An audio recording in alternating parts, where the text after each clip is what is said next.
In the rising sun of a new dawn, a nation stood tall on her own ground. May 30, 1967, the flag was raised. Land of the rising sun, freedom proclaimed. All over Biafra land, the people sang and danced, tired of broken promises and iron chains. In July 6, 1967, Nigeria waged a genocidal war against the young republic. The drums of war began to sound. Nigeria turned against us on our own sacred ground. May 30, 1967, we still remember the day hope was born and hell descended. Rivers ran red, children cried for food in the shadow of famine and flying bombs. Biafra, Biafra, your name we call. Though they tried to bury you behind the wall, your spirit lives in every soul that knows the price of freedom and the blood that flows. Hey.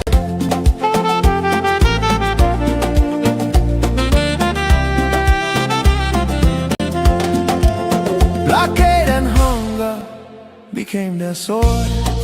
Kwashako scars on bodies of the young and children. Women buried babies in shallow graves, while the world watched and looked the other way. From Ulier Street to the starving fields, 1 million souls crossed into eternity. They call it war, we call it genocide. Our peoples will refuse to die. May 30, 1967, we still remember the day hope was born and hell descended.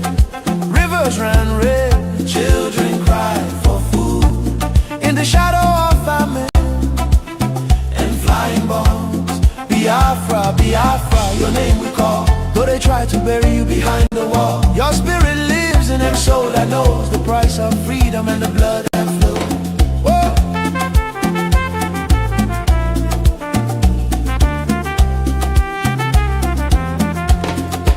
No victors, only survivors left to tell of the pain, the courage, and the tears that fell. Nigeria may hide one flag, but two wounds remain. Only Biafra independence can heal these wounds in the heart of a nation still carrying the pain. We do not forget, we will not be silent for the unborn children and the dead who cry loudest. May 30, 1967, echoes in the wind, never to be erased. Biafra lives in memory and in flame. One day the truth will speak your name. We say it loud and clear. Never again. Never again. Never again. Biafra independence is not negotiable.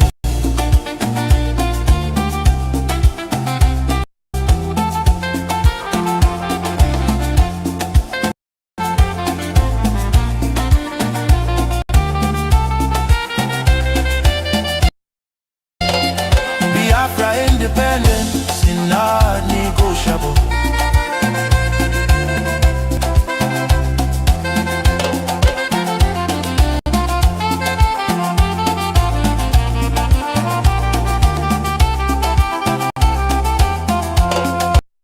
Biafra leaves. Today Nigeria is in confusion. Jihadist terrorist killings everywhere in Nigeria. Biafra leaves. Retreat and surrender is dead for us. Therefore, no retreat, no surrender. God bless Biafra Republic, government in exile, under the leadership of Prime Minister Master, His Excellency Ogechukwu Nkere, for standing tall for Biafra independence and freedom. God bless Biafra, God bless Biafra, God bless Biafra, the land of the rising sun. God bless Biafra, God bless Biafra, God bless Biafra, the land of the rising sun.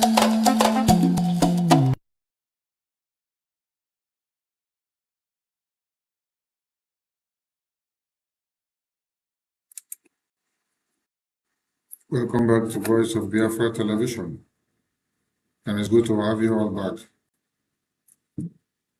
The Biafra Republic government in exile remains the only governing body of the Biafran people that speaks and negotiates on international scale. Any other groups that are emerging are mere groups. The Biafra Republic government in exile is a government duly instituted and recorded in the DOJ, Department of Justice of America. Many of you will wonder why we choose America. We choose America because that is where the international politics is being played now. We choose America because that is where freedom of mankind is defined. We choose America because in America your voices will be heard and your petitions and your requests will not be treated on bias. Even if there are 100 people that are there to turn your messages upside down, there will be 10% that will push for it to be heard. And because of that, that's the reason the Biafran cause has been heard in Washington, D.C. And that is why Nigerian governments are going crazy. They can't bear the pain of seeing Biafra have a voice in Washington, D.C. They say the same Biafra that they have suppressed in the homeland, the same Biafra that they call terrorists. You call them terrorists because of fighting for their freedom. You call them terrorists because they say enough is enough. We will not watch our babies, women, and children slaughtered by the Fulani terrorists. Are you angry that they have become resistive in nature? Are you angry that they are ready to defend themselves? You slaughtered them in 66 to 70s. You used the aid from Britain because of the oil and gas that Britain worked so hard to sustain their business interests. The Biafra Defense Forces announces the formal establishment and activation of Biafra Defense Intelligence Agency, BDIA, and Biafra Special Operations Command, BDSOC. If you know, you know. And if you don't know, we can't help you. You just have to wait, or you stay in the media and remain idly by and be acting stupid and disgrace yourself in the social media until when we get to the final stage, you can come and claim your identity as a Biafran. We will respond to you with conditions. But at this very stage, anybody is allowed to display their stupidity. Anybody is allowed to display their idiosyncrasy. It is your birthright to be stupid. It is your birthright to remain idiotic. It is your birthright to abandon the most pressing needs on your scale of preference at this point, and then be running after issues that do not count. It is your choice. It is your right. Sonny does not have the right to stop you from being incoherently stupid. Sonny does not have the right of stopping you from disgracing your entire family names and your generations. But for me, live up to the good lineage of my own name by making sure I stand and fight to the finishing line. Doesn't matter what they take from me. We stand, we fight, because those that fought in 67 to 70s, they fought because they could not fold their arms and watch our babies, women, and children slaughtered on a daily basis. This very command that has been unveiled by the Biafra Defense Forces, in quote, will do special services that you never thought they could be doing. The importance of this new command, stated by the chairman of the defense, or the chairman of the Joint Chiefs of Staffs of the Biafra Defense Forces, that both the Biafra Defense Intelligence Agency and the Biafra Special Operations Command shall not operate under the direct command of the Commander General of the Biafra Defense Forces. They will maintain independent operational mandates while coordinating at the higher strategic levels of defense leadership. These deliberate structural arrangements strengthens checks and balances, enhances professionalism, and aligns with best practices in modern defense architecture. If you know, you know. Let us leave it there, because this is for the defense. But we want to see many of you crying about the resolve of the Biafra Defense Forces. Yes. Because when the Nigerian troops were coming into Biafra land in 67 to 70s, it took the Biafra Defense Forces overnight to overrun them. Before they realized that the Biafra Defense Forces have overrun them, they now decided to bomb the bridge, because they saw the advancement where we were going and how far we have expanded from the mid-territory of Biafra down to our neighboring towns, going down and taking charge of the shores. Many of you were shouting in the media about BBC documentary of surviving Biafra. And I was here on the program where I asked all of you, BBC on surviving Biafra documentary is coming out.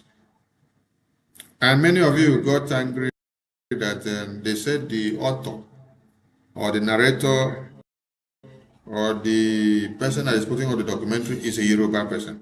And so fucking what? And so fucking what? I asked a very simple question. You that is making noise that BBC cannot tell your story, or Yoruba man cannot tell your story behind the camera, I ask you the story of Biafra that you have told yourself. And I even went to a page of someone on Twitter that was attacking this publication that was not even out yet. And the person claimed to be a Biafran. And when I checked the Twitter handle of that person, you did not see anything Biafra that the person had posted. But when it was time to launch attack on BBC and the Yoruba journalists that documented this thing, You saw them coming out from left, right, center. They made noise everywhere. Many of you are very stupid. Many of you are only good in making noise in the media. When it's time for actions and proactiveness, things that will move mountains, things that will actually make a difference, we will not see all of you.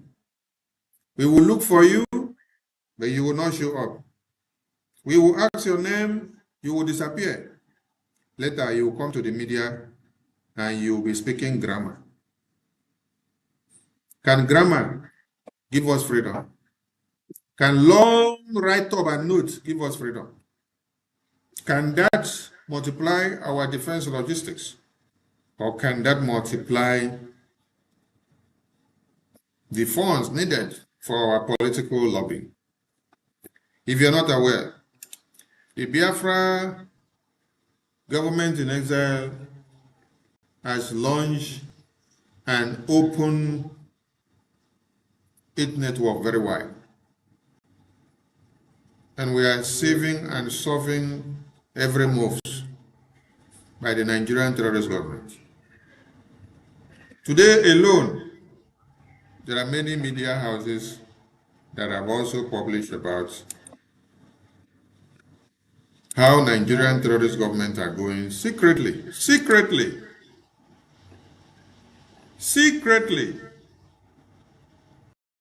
to do what? To bring down our Prime Minister, to forcefully extradite him, kidnap him from America. They tried that one in no. Now they are pushing for America, the Department of Justice, to bring him down. Did it start today? No, it did not start today. It started far back when they were hunting after Prime Minister Simon Ekpa. Yes, they hunted. They could not succeed because the DOJ, the Department of Justice in America, is not the one that you can buy over. Like you can buy over Finland with oil and gas. Like you can buy UK over with oil and gas interest. That was why they shifted the barrel of gun to Finland, and Finland fell for it. Today, when you sleep and wake up, you are seeing series of publications coming out from the media depicting how Nigerian terrorist governments are doing underground work to see that they extradite or kidnap or put the Prime Minister of the Biafra Republic government in exile, Honorable Okechukwu, to prison in America. But they don't hit you. Yes, they don't hit one bad rock. The news publications are coming out. And I'm going to read the one of whoonline.com. The whoonline.com you see here is a UK-based media house. So they are doing their handiwork that Britain has given to them. This is what we have to read before we go into the BBC documentary, so that you know what BBC documentary did. This publication here was made on the 12th of May. Today is 1st of June. Exclusive. Yes, it must be exclusive because it has to do with Biafra. When it is exclusive, it's got to do with Biafra. Tinubu seeks extradition of US-based Biafra leader. The Tinubu administration has quietly, listen up, as quietly, they did not say Tinubu administration is in your parlor. You did not say Tinubu administration is in your room. You did not say Tinubu administration is in your toilet. No. Or is in Aso Rock. No. Or is in Washington, D.C. No. Say Tinubu as quietly. Quietly, oh. When we tell all of you that we have too many enemies, both within and without, many of you are working as tools. Both some of you that are inside the BRJ now, and all of you that worked before. Some of you that are inside BRJ now, you are there, claiming to be one of us, while you are now serving as Ruben Nadi. When Ruben Nadi was inside BRJ, and Maji Simon Agba was here, she will attend all the cabinet meeting, and then she will take the report of the meeting to Ifeanyi Uba. He was doing political campaign, Nigerian political campaign with Ifeanyi Uba, while claiming to be part and parcel of BRJA cabinet. Hey, Maji Simon Agba, you don't suffer. Because the people you trusted so much.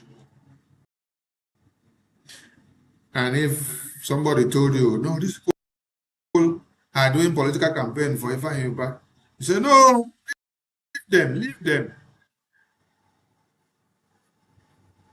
When you finish your cabinet meeting, they will take it to Ifeanyi Uba. And when Ifeanyi Uba is coming, Ifeanyi Uba will be talking with so much courage that if Simon Ekpa calls his name again, he's going to do this, he's going to do that. Little did we know that Ruben Nadi was the campaign coordinator of Ifeanyi Uba inside BRJ. The days of we overlook is over. Any of you that think that it is business as usual should know that it is not business as usual. Nigerian government are after the Prime Minister Okenkere. And they did not say, they say, no, they are giving you the message direct and open. So if the Prime Minister, your Prime Minister, who is the leader of your government, is being hunted down by a terrorist government of Nigeria, and they are coming all the way into the U.S. Department of Justice and America, and that is not anything important for you to talk about, to be bothered.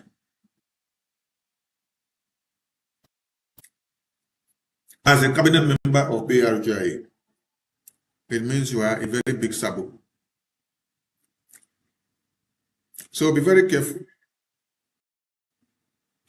because my own,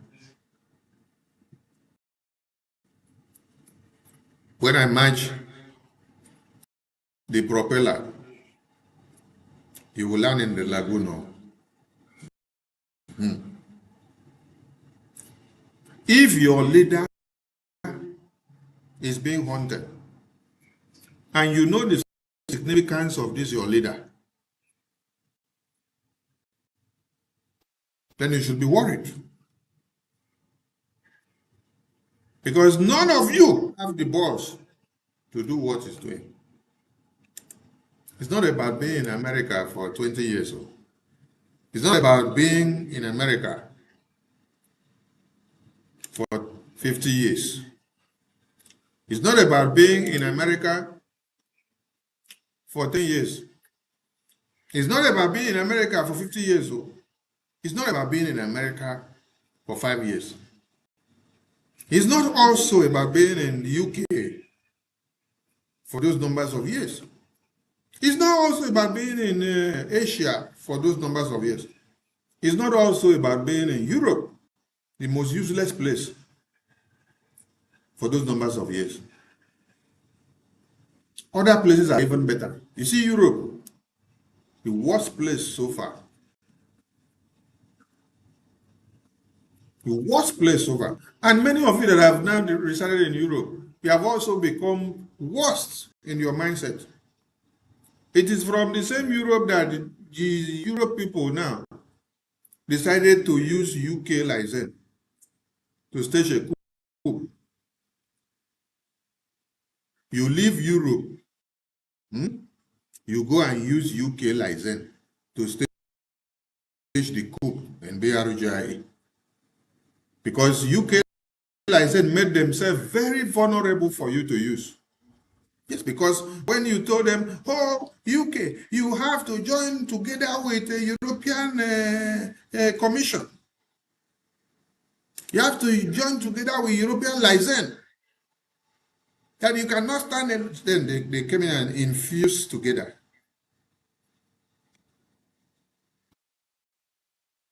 And when you wanted to strike on your accountability, you use the UK to frontier. While the very dead minds and brains are in the Europe. The same way when Honorable Fulani was striking during the convention and after the convention, all of them there in Europe, they shut their mouth. They could not challenge Honorable Fulani. They could not say anything. It's only Sunday that was challenging Honorable Fulani. All of them keep quiet. All of them that say they know the entire world.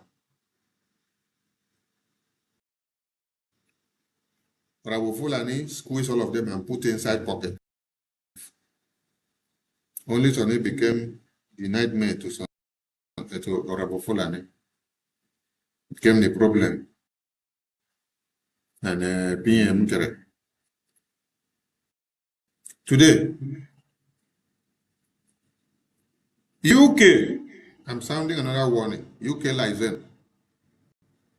Media team, got this place to UK license.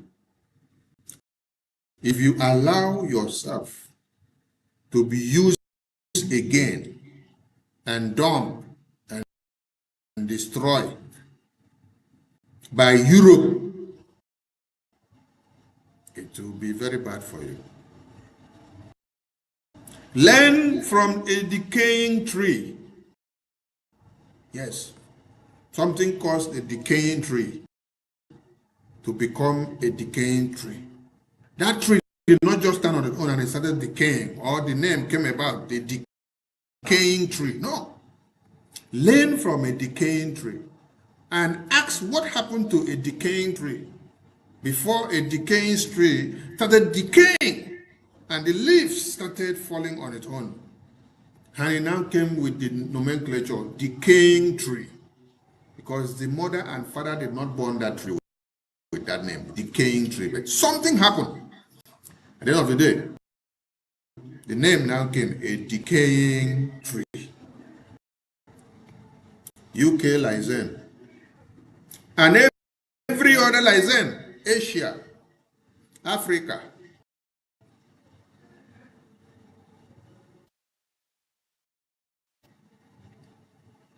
Do not be tracked down and tracked down again by European nonsense and madness.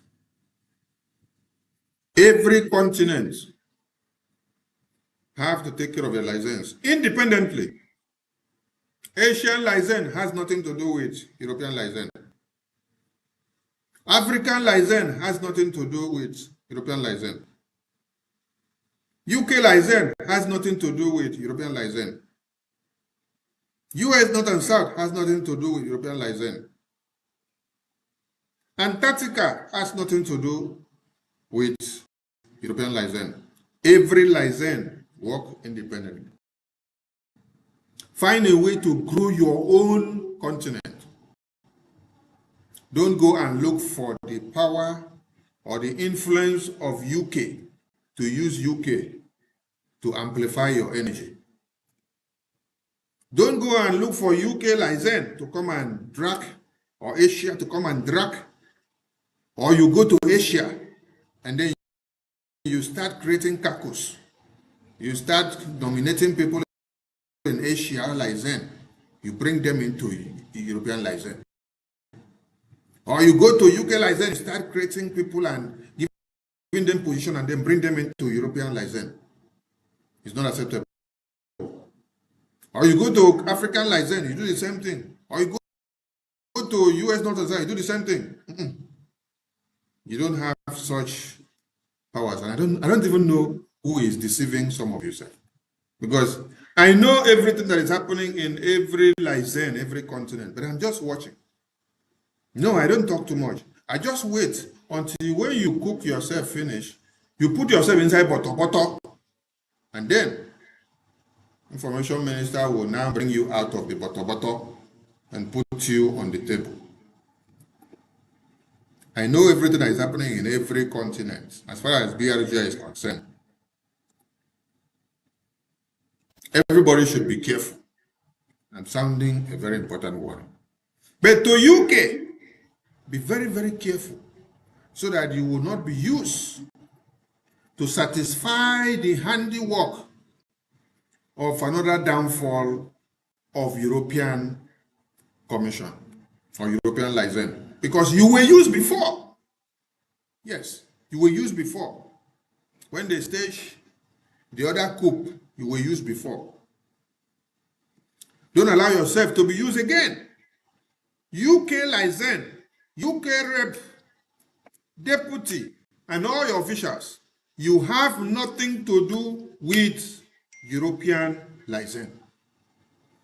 And this applies to every other license and every other continent. You have nothing, no meeting whatsoever to liaise with any other continent to say we are having joint continent meeting. You bring UK, you bring Europe, or you bring America, or bring this, or bring that. Don't allow yourself to be used again. Please, be cautious.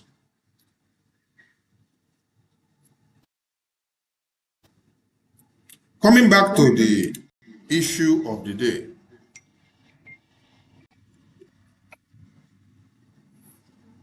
Tinubu is going after the Prime Minister of the Biafran Republic of Nigeria.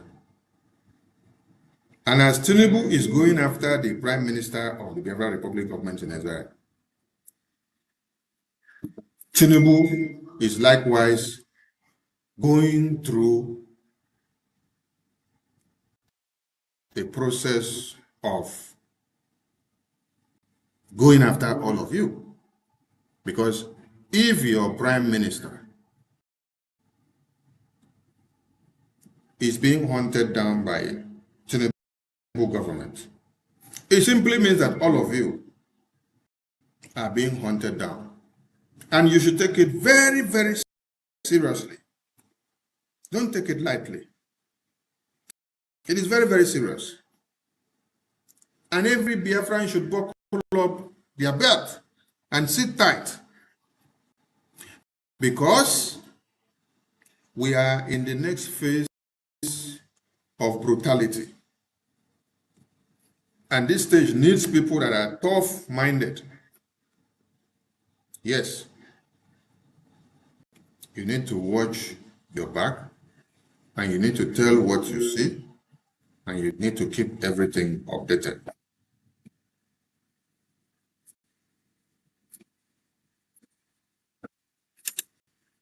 Nigerian government have tried so hard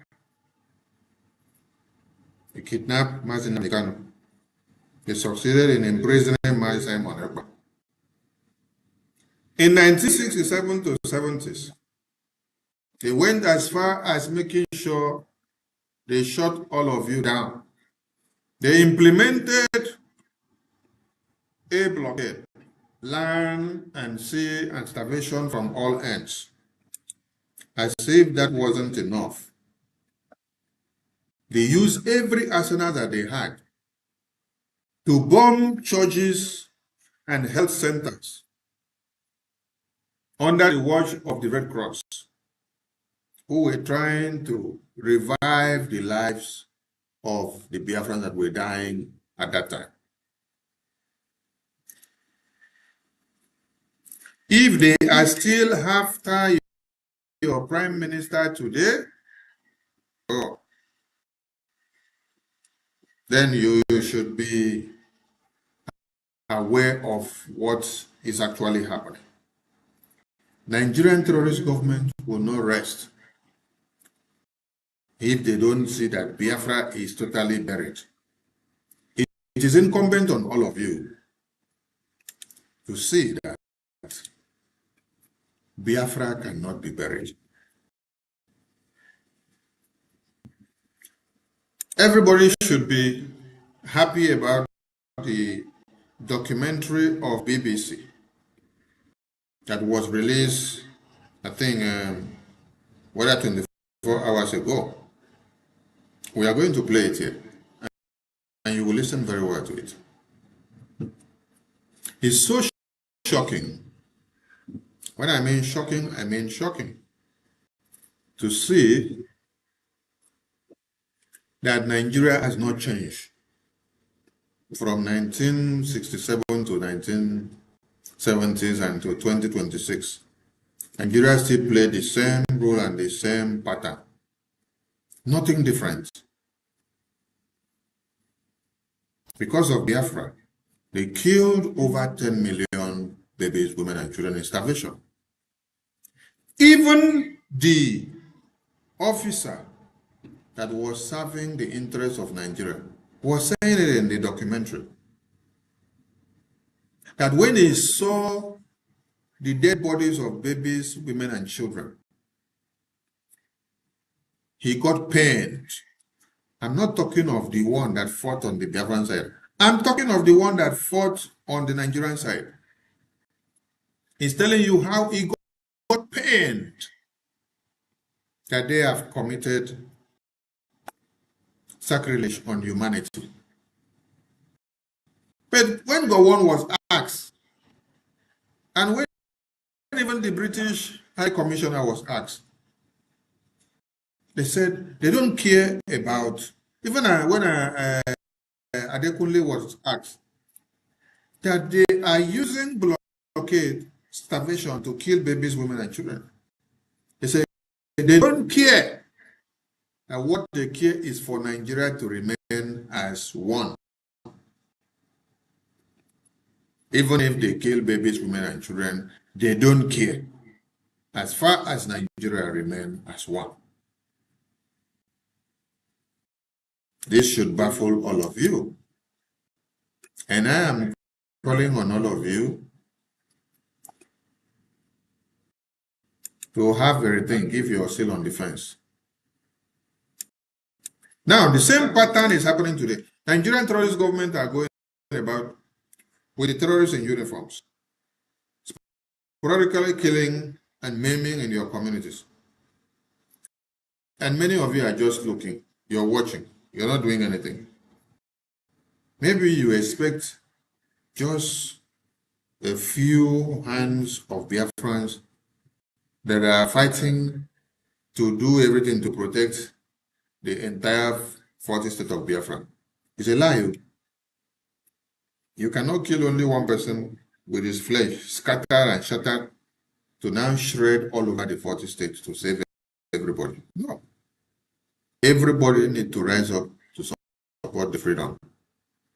If you do not support, the Biafra Defense Forces will not use their blood, their teeth, and their sticks and sand to fight the war that is on the table. This is one thing all of you need to know. Because the same way the train was sent down from northern Nigeria down to the east, when you opened the door of the train, you saw severed heads of babies, women, and children. The same way those baby heads, children, and mothers and parents were sent down, now the same way they see them today. And the worst part of it today is that as these terrorists are doing this now, they are putting it on social media so that they will scare you psychologically. So that you will have the fear of saying, I want to travel from one part of Nigeria to another. Yes, it is mental, psychological warfare. It is used to tear you apart so that when you see the visuals, you will run scatter. You will not even have the courage to step out or to step up again. That is what it's all about.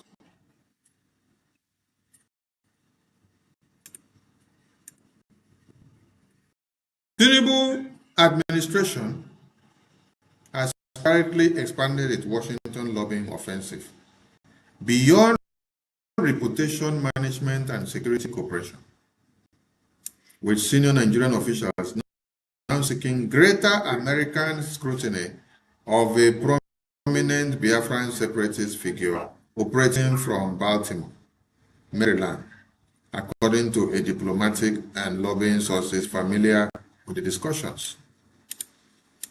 ASO Rock sources told Ohu.com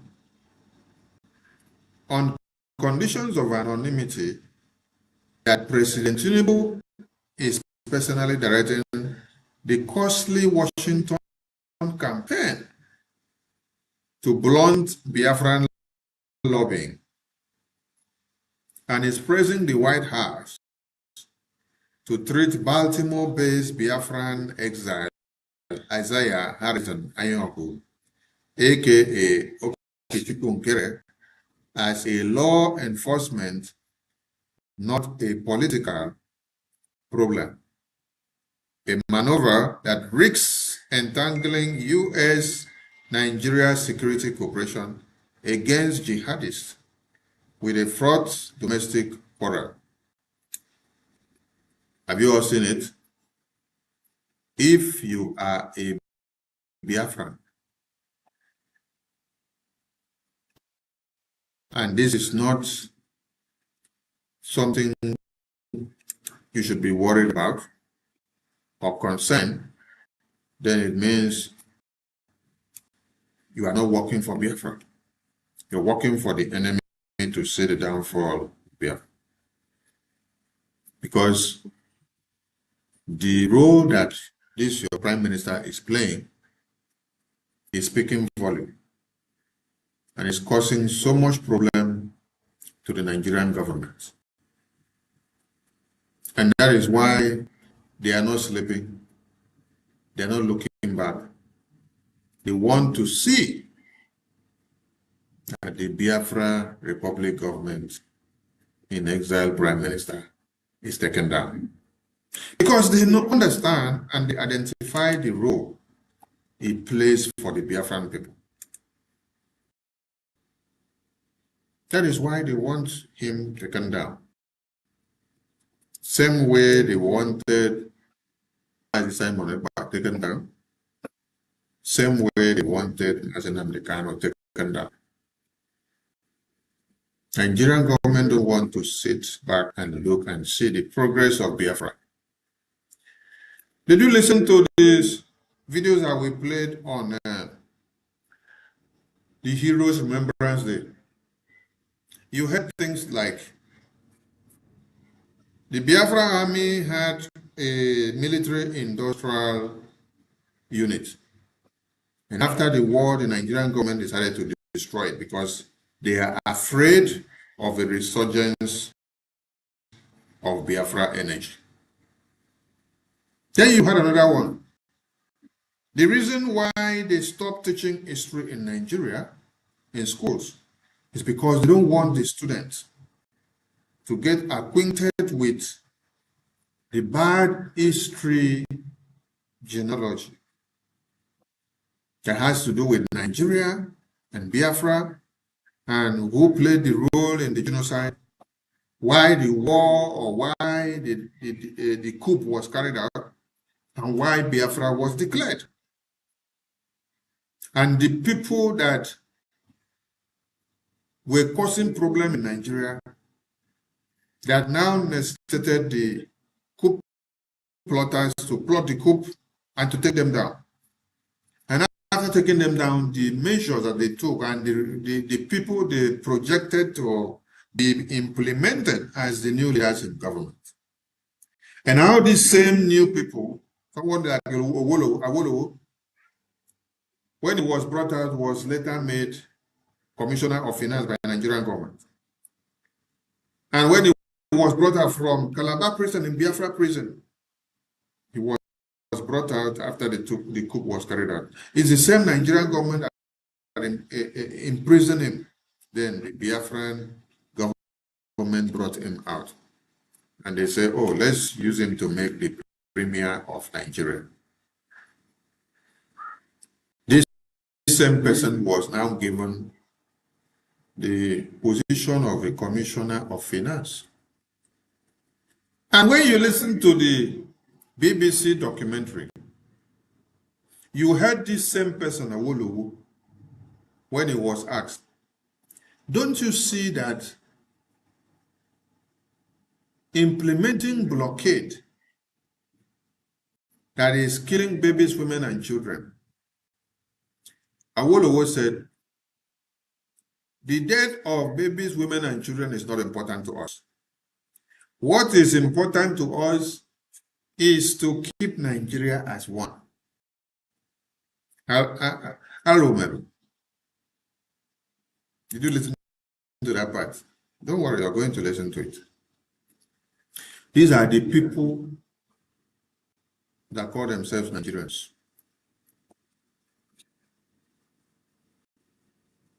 And today they are shouting another Nigeria again.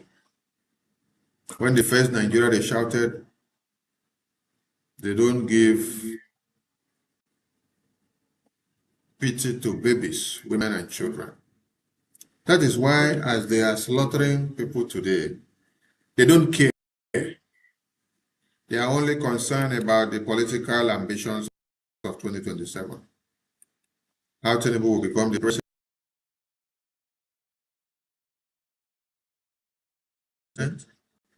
how Atiku will become the president, how Goodluck Jonathan, how Kwankwaso will become the president. They don't give a fuck about what is actually happening to the babies, women, and children, because they never cared before.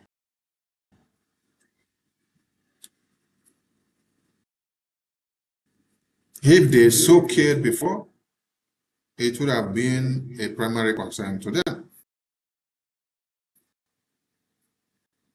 The effort comes as Abuja and pro-Biafra organizations wage an increasingly expensive influence war inside Donald Trump's Washington, D.C. So Biafra case, or Biafra, is being spoken of in Washington, D.C., and there is great effort in amplifying the voice of Biafra at this time. You know, during that genocidal war of 67 to 70s, you did not hear much about Biafra in the U.S. Congress. So while UK took over the stage, we did not have a voice. UK masterminded everything and took the story and turned it upside down. Outside the shores of Nigeria, they will tell that there is no war, it's just a minor conflict. Whereas babies, women, and children were dying. And the international community could not pay close attention to it because of how the Nigerian government and Britain had downplayed everything in the media. But this very news is telling you that today in Washington, D.C.,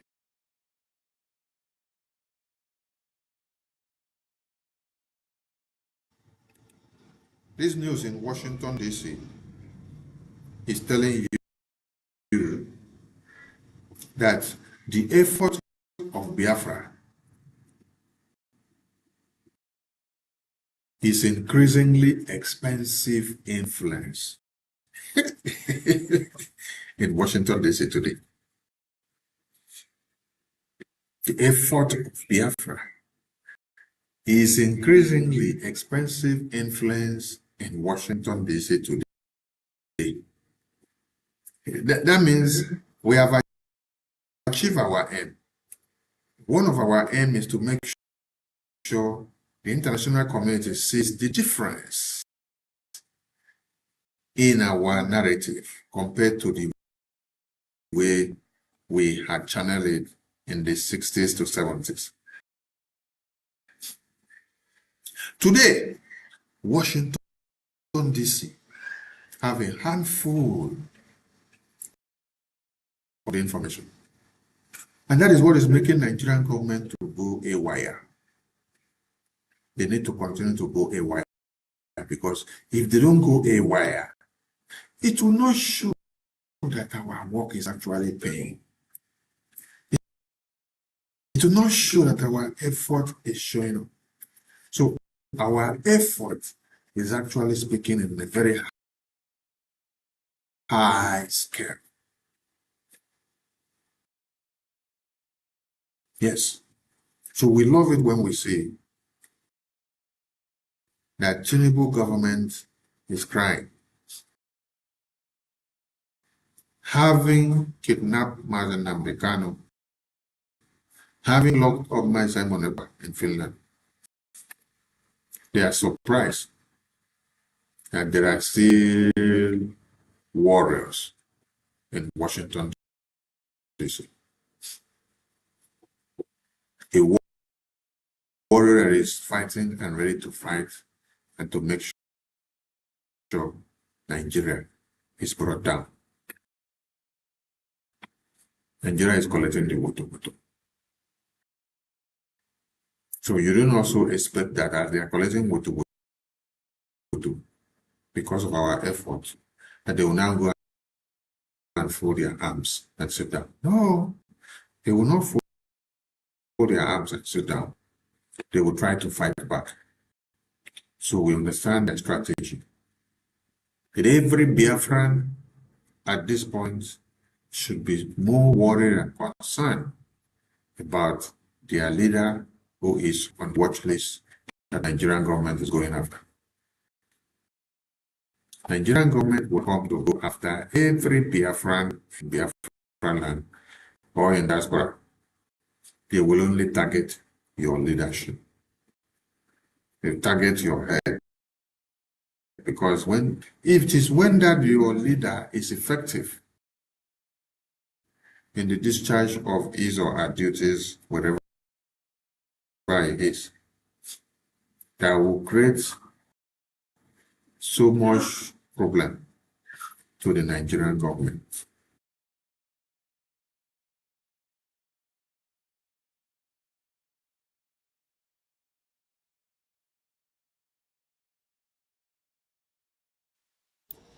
So if we were not effective, if we were not effective in what we are doing, or if we were not effective in Washington, D.C., Nigerian government would not be so worried about us.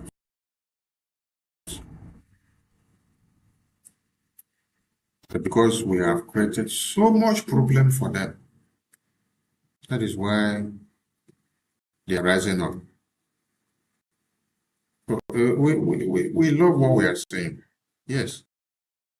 Like this now, you are pushing Biafra to the center stage.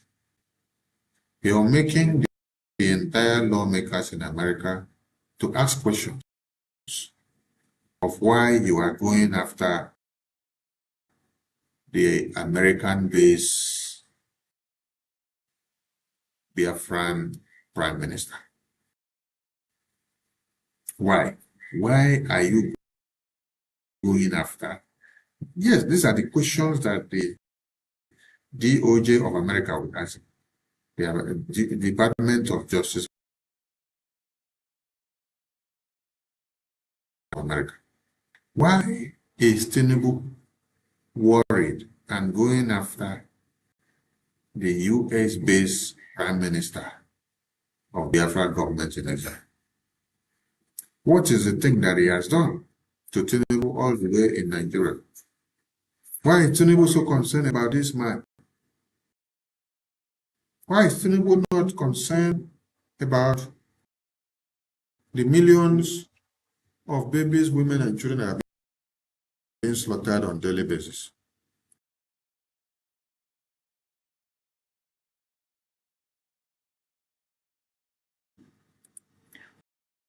Why is Tinubu not concerned about the dead bodies of babies, women, and children that have been slaughtered for the past 3 months? And many of them have been kidnapped. Many of them are still in the terrorist camp. Why is Tinubu not so concerned about that one and how to go and get them? But he is more concerned about the American-based Prime Minister of the Biafran people. Then there is something inside, and they will go and look and say, oh, it is because he is the Prime Minister of the Biafra Republic government in exile, and because he is fighting for Biafra. So Nigerian government don't want to hear Biafra get their freedom. So the U.S. Department of Justice and the entire lawmakers in America will now go and start looking at the genocidal war and the publicity. You ask the questions. Why are they afraid of Biafra? Why did they declare Biafra? And why do they have to restore Biafra again today? And why is Biafra so important? They will go and start looking for every evidences to know. Well, now the first question is, why did Nigerian government kidnap Mazi Nnamdi Kanu? Why did they lobby the Finland government, the European government to imprison Simon Ekpa? Why are they going after Okechukwu now in America? Still because of Biafra, because they refuse to allow the spirit and the fire of Biafra to die off. It becomes very interesting to the government, and they want to know and to go inside. Yes. But the another question is, those many groups of accountability and all these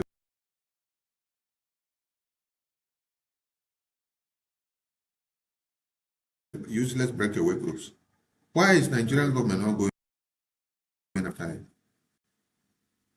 Because your own Biafra is fighting terror. It is not fighting Nigerian government. Those that are making results, those that have become a turmoil to Nigerian government are the ones that are nightmares to Nigerian government. You people, your own is just to make noise on the media to distract people. So Nigerian government don't have your time because you're not significant. Nigerian government goes after those that are significant. This is the same thing that Nigerian government did to Mazi Nnamdi Kanu. This is the same thing that they did to Mazi Simon Ekpa. And when Mazi Simon Ekpa came, all of you were saying Mazi Simon Ekpa is Nigerian agent, but yet Nigerian government are going after somebody that you say is Nigerian agents. And that sounds very stupid because some of you are useless.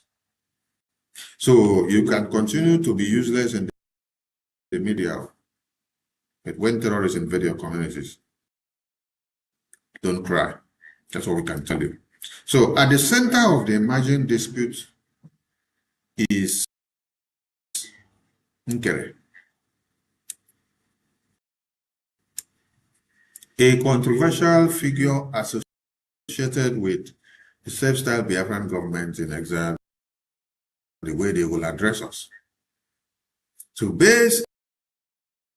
now they can now pronounce us very well, the complete name, Biafran Republic government in exile. Yes, before you people would not pronounce it well, but now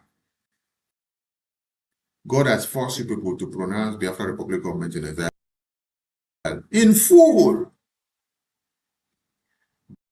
Based in the United States, Nkere has been involved in lobbying efforts aimed at persuading American policymakers to support Biafran self-determination, sanction Nigerian officials, and increase pressure on Abuja over allegations of persecution of Christians. Yes.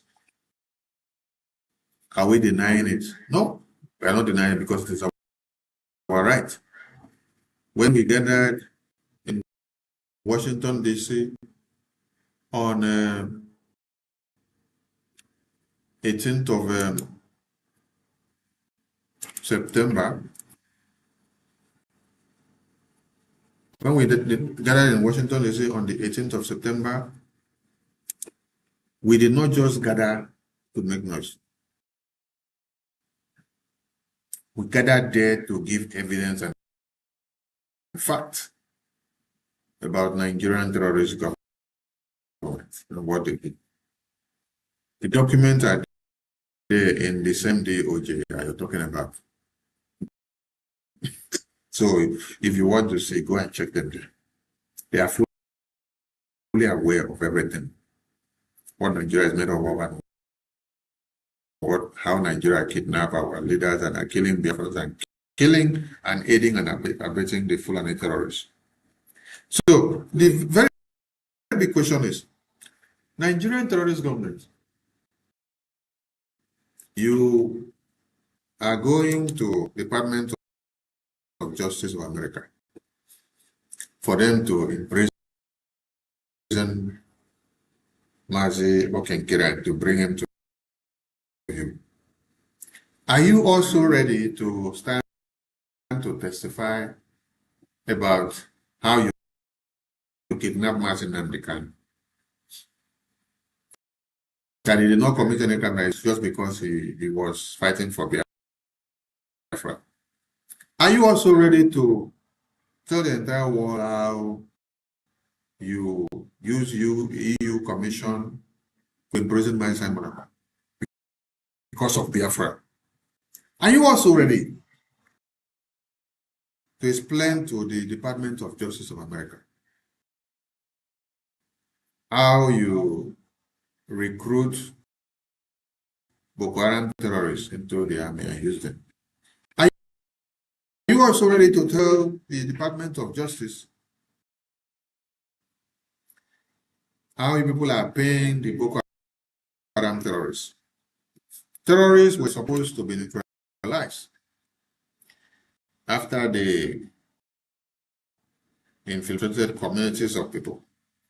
But you'll be shocked to see that survivors of the terrorist act of Boko Haram terrorists are crying and say people that killed their mothers, people that killed their fathers, people that killed their women and children are now being absorbed into the Nigerian military. And they pay them huge amount of money monthly, while the dead and the blood of their parents continue to cry in the grave. It's too pathetic to say and to see. So is Tinubu and no Ribadu ready to defend this in the Department of Justice? No be who carry person go court be the matter, but are you ready to stand to defend all the evidences that will be brought against you in court? Because as far as Biafra is concerned, Nigeria is a loser. According to U.S. Department of Justice, sources, Nigerian authorities have intensified efforts to draw Washington's attention to Nkere's activities. That means Nkere has become a nightmare to Nigeria with the activities of our lobbying work and everything that we do in Washington. Those that say we are not effective and we are not useful, they should go and ask themselves, why is the terrorist government of Nigeria going after people that they say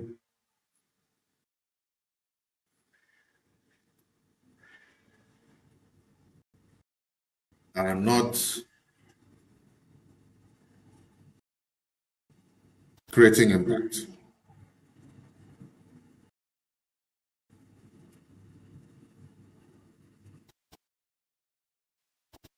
If we were not a turmoil to Nigerian government, I don't know why Nigerian government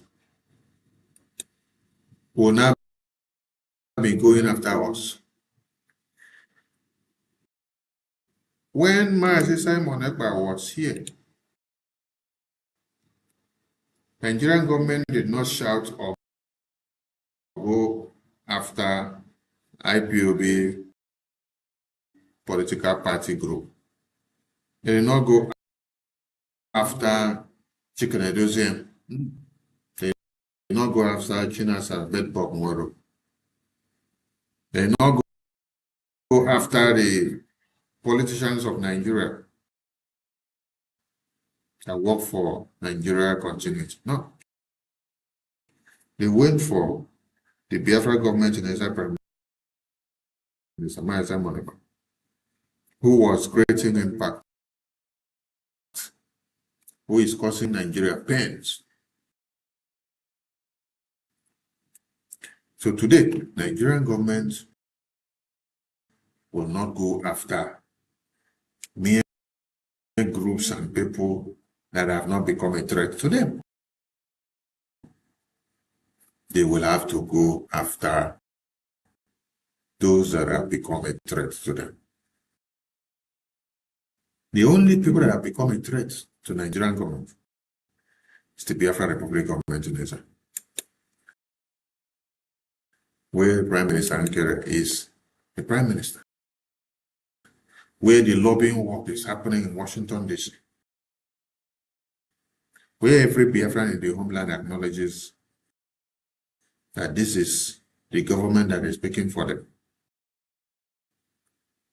Every other groups that you see there are distractors. Their work is to gather up and to pile up, to create more problems and to create more chaos. And we are watching all of them. So with intelligence and financial monitoring concerns increasingly forming part of Abuja's discussion with American counterparts, WhoOnline.com checks found that the Baltimore-based separatist leader has come under scrutiny from Nigerian authorities as the diplomatic contest shifts onto American soil. See, the diplomatic contest, the diplomatic work of Biafra is speaking too much volume in Washington, D.C.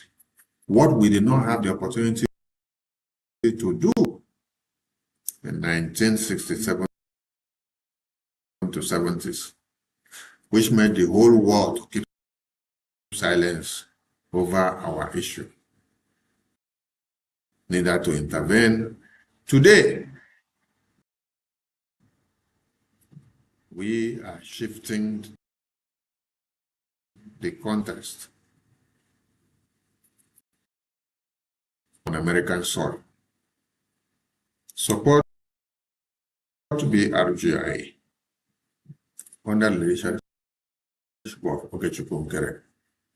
You may not like Okechukwu Nkere. You may not like Sonny. You may not like all the cabinet members or pilots of this government. government. None of you did like Martin Mekano well. None of you did like Ojuku well or Philip. None of you did like Wazirike well. None of you did like Asari Dokubo well. None of you did like Maisai Monegba well. Yes, because when Maisai Monegba was here, we had more enemies of Maisai Monegba than his lovers. So we don't expect, and we don't want all of you to love us. We just want all of you to focus on the message.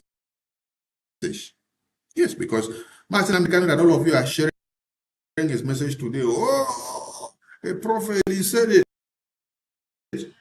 When he was saying it, you ignored him. You did not love him. You say he's trying to create war in Nigeria. But now that he is in the enemy's pit, all of you now can come and then be posting his message. Yeah, he said it to, he said it to you, ignored it. You have to apologize to him, blah, blah, blah, blah, blah. When you finish making that noise on the media, you all disappear.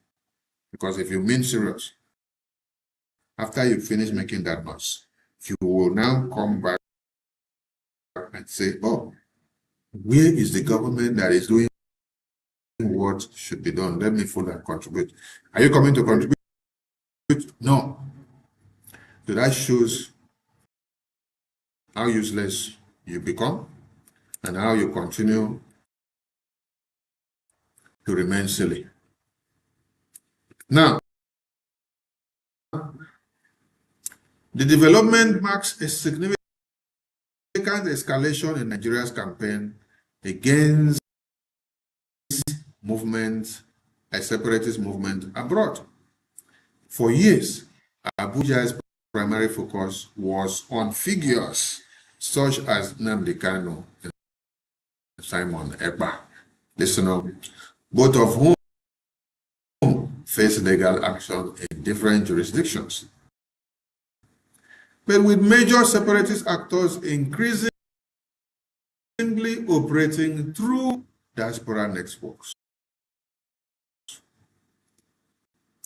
lobbying firms, and advocacy organizations, Washington has become as important a battleground as the streets of Onitsha or Aba. The timing is hardly accidental. Why is it hardly accidental? Don't call it hardly accidental. Everything is playing out at the right time. Nigeria is on a suicidal slide. It's on a time bomb, and that bomb is exploding. Nigeria is coming to its knee. BBC documentary was exposing the same Nigeria of all the atrocities that they committed. So if BBC did a documentary that is exposing Nigeria in 2026, when the terrorists that happened, when the jihad that happened in 1966 that necessitated the January 15 coup is repeating itself again. The BBC that protected that reportage before, that BBC today, is now exposing the Nigeria. They are compiling the report which they covered in 1966 to 70s. They are now bringing the true report out today. So it is not a timing accident. It is fact that needs to be stated at the right time. God is shifting the foundations. God is adding up things, and things that needs to be grumbled must be grumbled. Things that need to be rebuilt must rebuilt for the proper existence of humanity. Since Donald Trump's return to the White House, Nigeria has faced an unusually assertive American posture over religious freedom and violence affecting Christian communities. Trump redesignated Nigeria as a country of particular concern and publicly threatened stronger action if attacks on Christians continued. In response, National Security Advisor Nuhu Ribadu traveled to Washington, while Nigeria deepened military and intelligence cooperation with the United States. Simultaneously, the Tinubu administration authorized one of the most expensive lobbying campaigns in Nigeria's history, engaging Washington-based DCI group under a contract worth $4.5 million for 6 months, with options for renewal. Officially, the firm's mission is to communicate Nigeria's effort to protect Christians and combat jihadist groups. Then, unofficially, listen to know, officials acknowledge that countering pro-Biafra narratives has become a major priority. Why has countering Biafran government in exile become a major priority? So that means when you are drawing your scale of preference, countering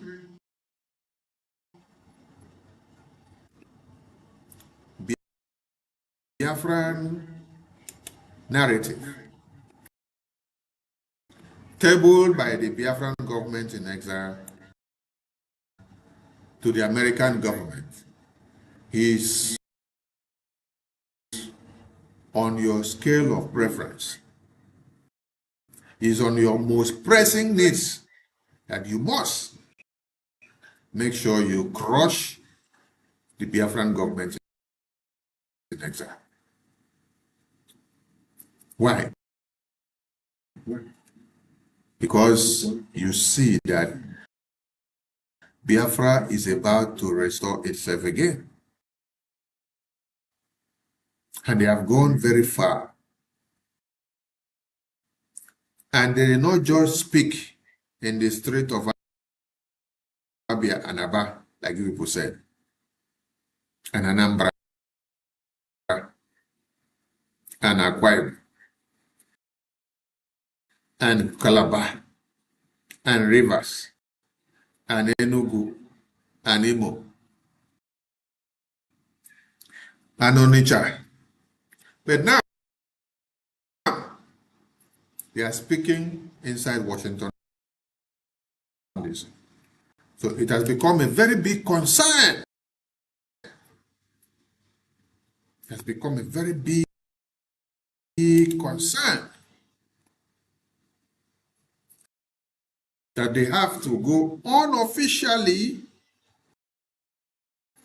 They must acknowledge that countering pro-Biafra narratives has become a major priority. Hey, hello, madam.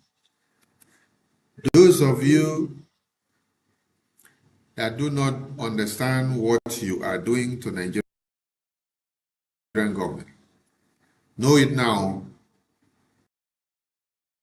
that you are fighting a just cause. And what you're fighting is causing so much pain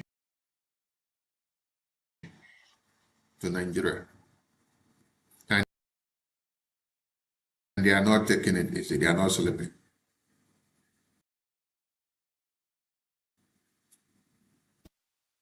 The numbers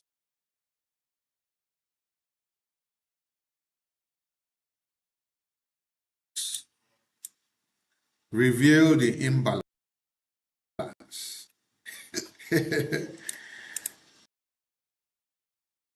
Nigeria is spending millions of dollars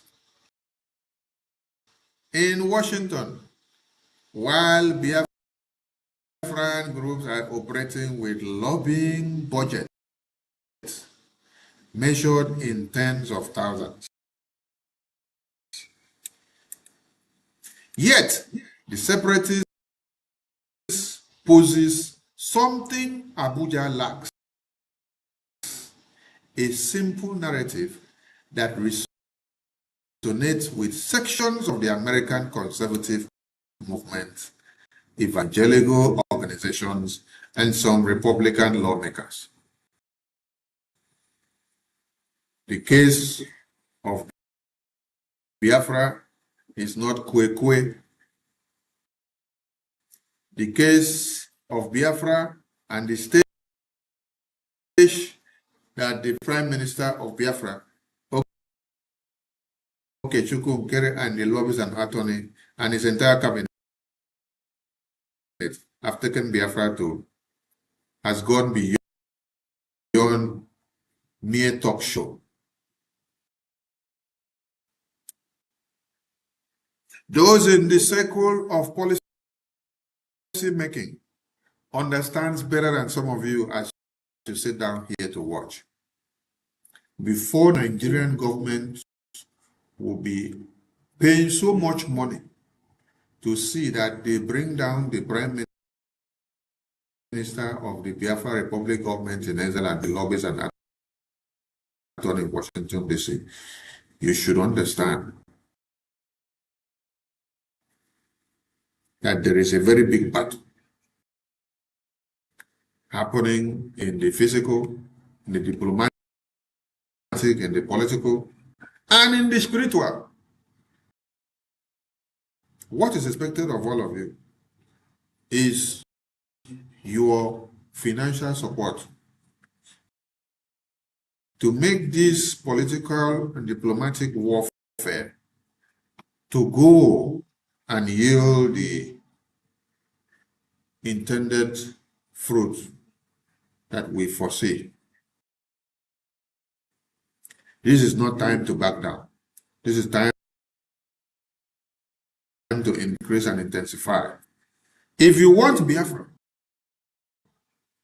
if you honor the heroes of Biafra so well, it is for you to bring in your tithe and offering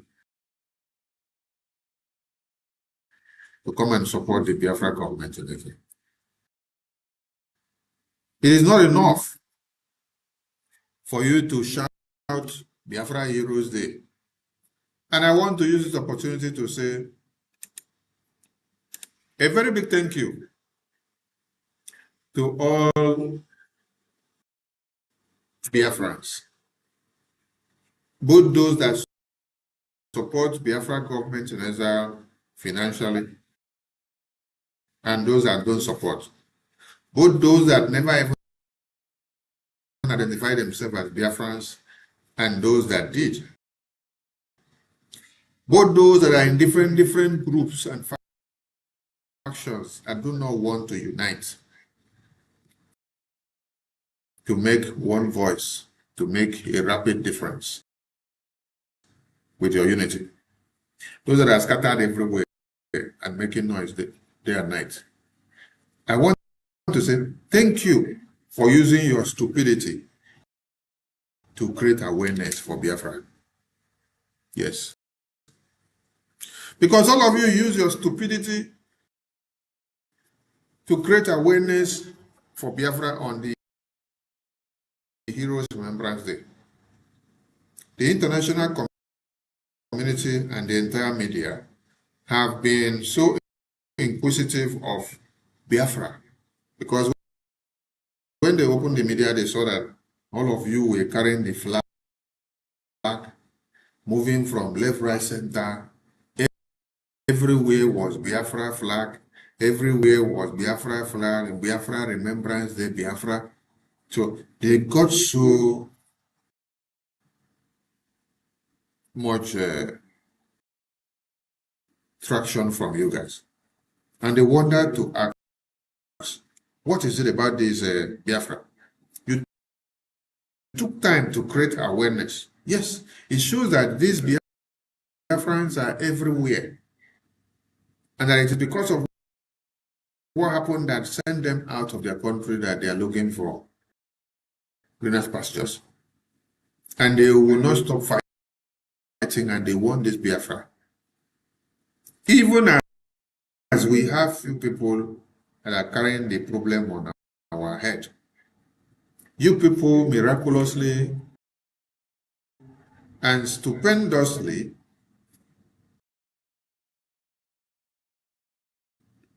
created the highest of awareness for Biafra on the media on the 30th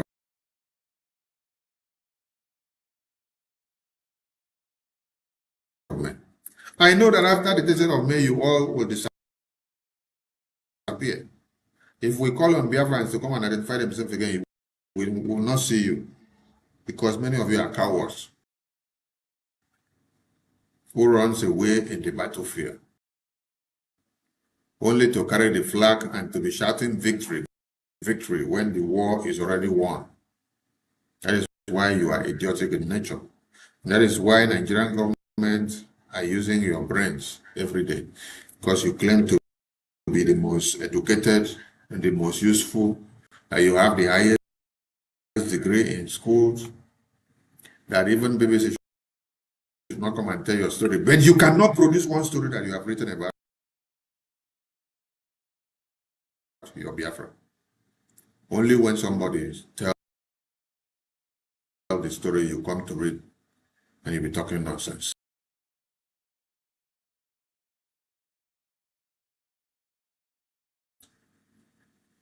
So thank you for using your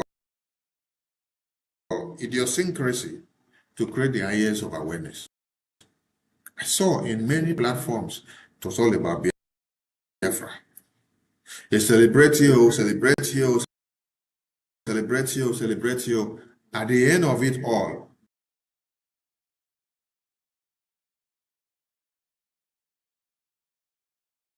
we have only one government that is identified and honored and respected and accepted by the Biafra, by the government of America, Biafra Republic of Nigeria.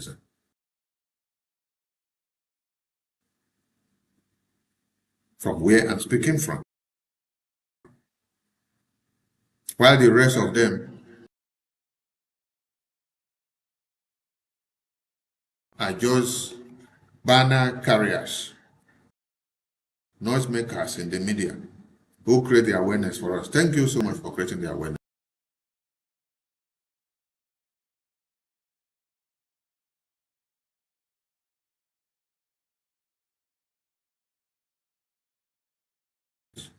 So continue to do so.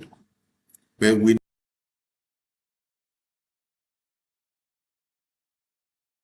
need your commitment, because only carrying the banner and making noise on 30th of May, hero,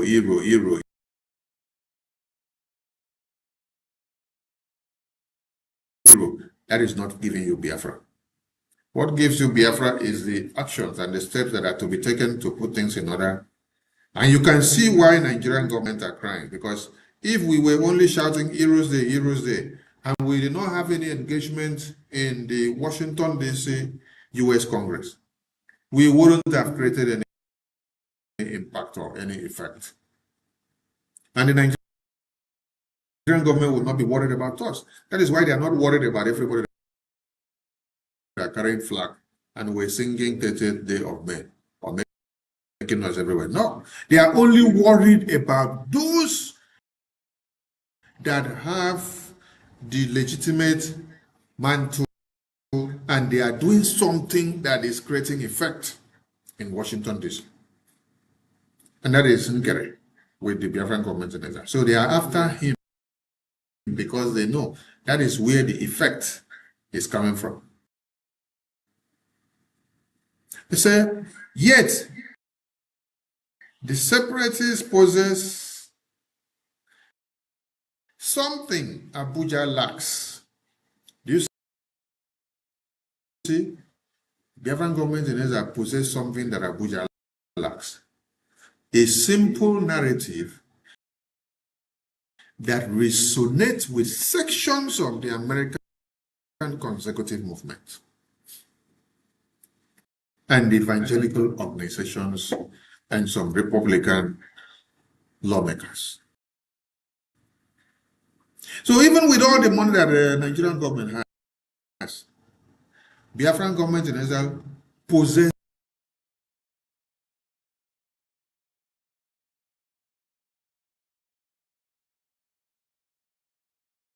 something that Nigerian government lacks.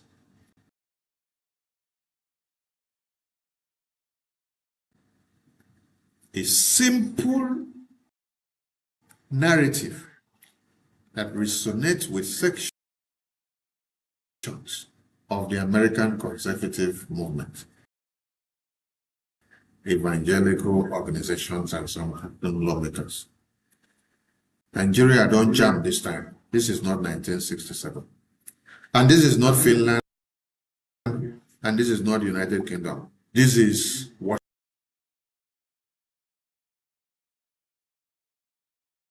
Washington, D.C., where our Prime Minister is.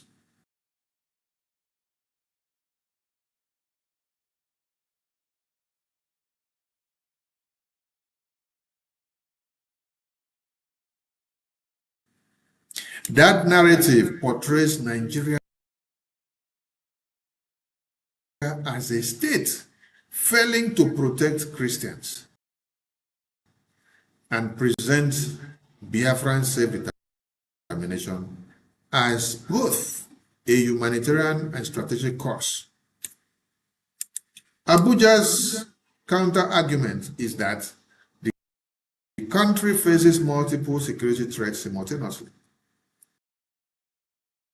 Jihadis, insurgencies, criminal gangs, communal violence, and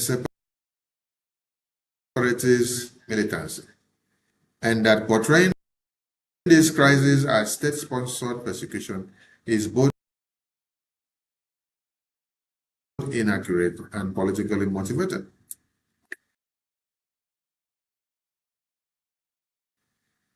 The battle is now moving beyond competing narratives. Nigerian security agencies have repeatedly highlighted what they describe as extensive overseas separatist networks, fundraising structures, and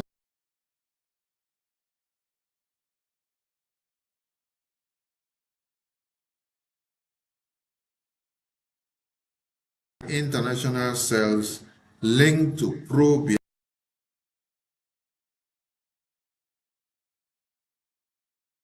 organizations. Officials increasingly believe that convincing Washington to take a harder look at diaspora activists could prove as important as military operations at home. Oh my God. Nigerian government, they have the fear of Okechukwu and the Biafran government in Israel in Washington, D.C. has become the beginning of wisdom to the Nigerian terrorist government. Do you guys see what is happening here? Nigerian government are peeing in their panties because of Biafra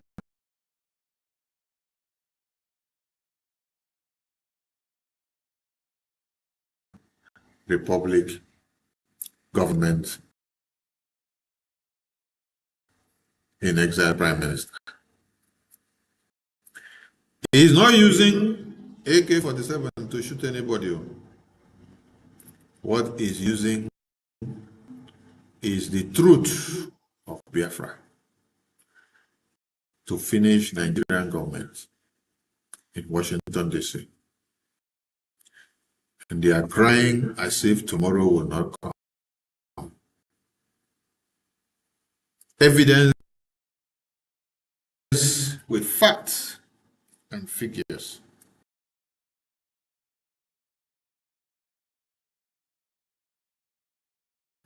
Well detailed is what we are using to finish Nigeria in Washington, D.C. Maybe some of you thought that we will be fighting the guerrilla warfare from the beginning of time to the end. I think that guerrilla warfare was to form a defense mechanism first and to show Nigeria that we know how to defend ourselves and protect. Then we now move into the next stage, which is a political diplomatic work. So now, we've already given you people a preamble of what Biafra is made of in the homeland. Now, you have to collect the woto from Washington, D.C. So when you balance up, when you bring the effort of Biafrans in the homeland and then add up with what is happening in the government in exile, you will know that Nigeria is gone. They are crying.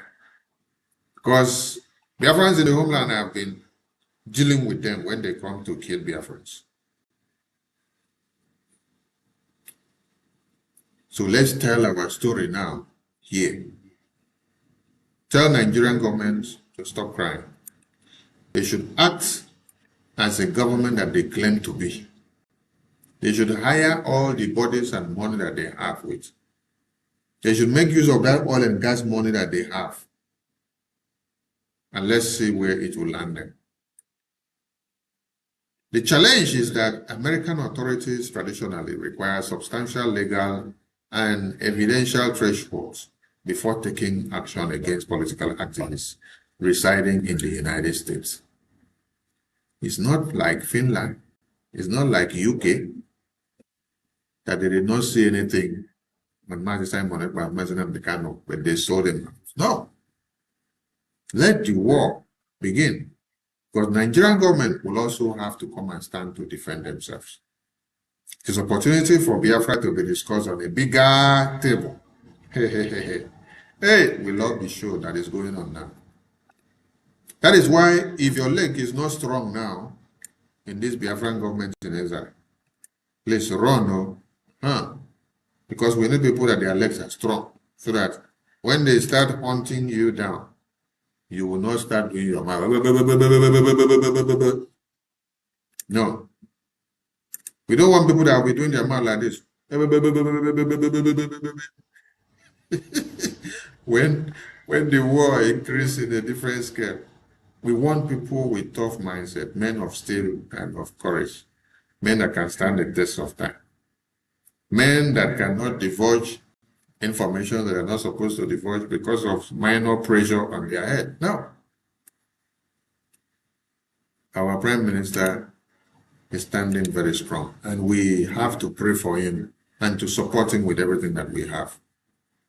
This is not time for you to be looking at his mouth or to be counting his words to tell whether he speaks English well or whether he make pronouncement well, or whether he is saying something against your father or your mother or your ancestors. No. He is in the middle of war, and he has to fight this war brutally. When you fight war, you don't look faces to be thinking of merriment. It's after the war is won before you think of others. This is time for us to take decisions that will take us out of bondage. Don't ponder on how we speak and what we say and who we address and how we call people's names out, and when we lash at them, that when you go back and focus on what you have to do. Don't be counting on our words, how we speak and how the Prime Minister is speaking. That's not important. Okay? Because we have important matters on the table to look at and to face. Why does this matter beyond Washington's cocktail circuit?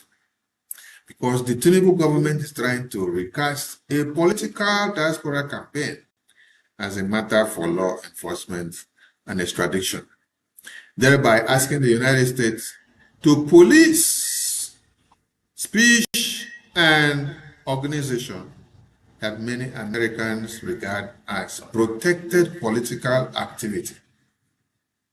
If Washington accedes, it will hand Abuja a tool to shrink diaspora space. If it refuses, Abuja will argue that U.S. inaction enables a security threat. Both outcomes complicate cooperation.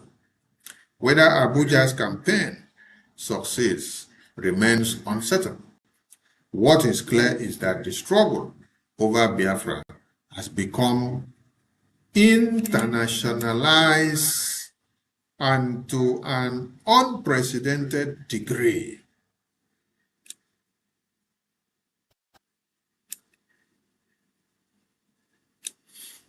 What is clear is that the Biafra struggle, or the struggle over Biafra, has become internationalized to an unprecedented degree, which they never thought it could get to. This is the effectiveness of BRGIE lobbying in the U.S. policy and political circle. It has gotten to this point. It is now well internationalized to an unprecedented degree, which they did not think of. You see this Biafra? We must get, and we call on everyone to wake up. Lobbyists, intelligence officials, congressional staffers, and diaspora activists are now as involved in the conflict as politicians in Abuja and separatist organizers in Nigeria's southeast. The civil war ended more than half a century ago. The battle over Biafra's future has simply moved to Washington, D.C. That's the best quote to end this very article. The battle over Biafra's future has simply moved to Washington, D.C. The Civil War ended more than half a century. But the battle over Biafra's future has simply moved to Washington, D.C. So let Tinubu come over to Washington, D.C. and let us iron it out there. Let us see how far the ball is got and how he prepared to make it happen. I salute you all, Biafrans, and I continue to appreciate you all for the good works that you are doing. The work plenty, and the laborers, they few. We call on all Biafrans to wake up and join forces to make this work a reality, so that we can achieve what we preempted, so that what we have desired to get in 6 years will come in 6 years, instead of waiting to see it in 100 years. Tomorrow, being the 2nd of June, we are honored to have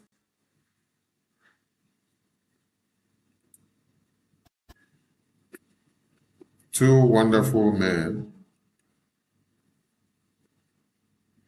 on Politics Insight. So don't miss Politics Insight tomorrow by 9:30 p.m. Biafra time. a date with us so that you can learn to know more about Biafra. For those that claim they are ignorant, there is no Biafran at this point that will say he is ignorant of Biafra, or he is ignorant of the work that the Biafran government in exile have been doing for years. If you say so, you are just deceiving yourself because you decided to be a fool. We have gone very far. We have done so much before now. And this is not time for people to claim that they were not aware of what we were doing, or that you're just waking up. That will sound very condescending of you.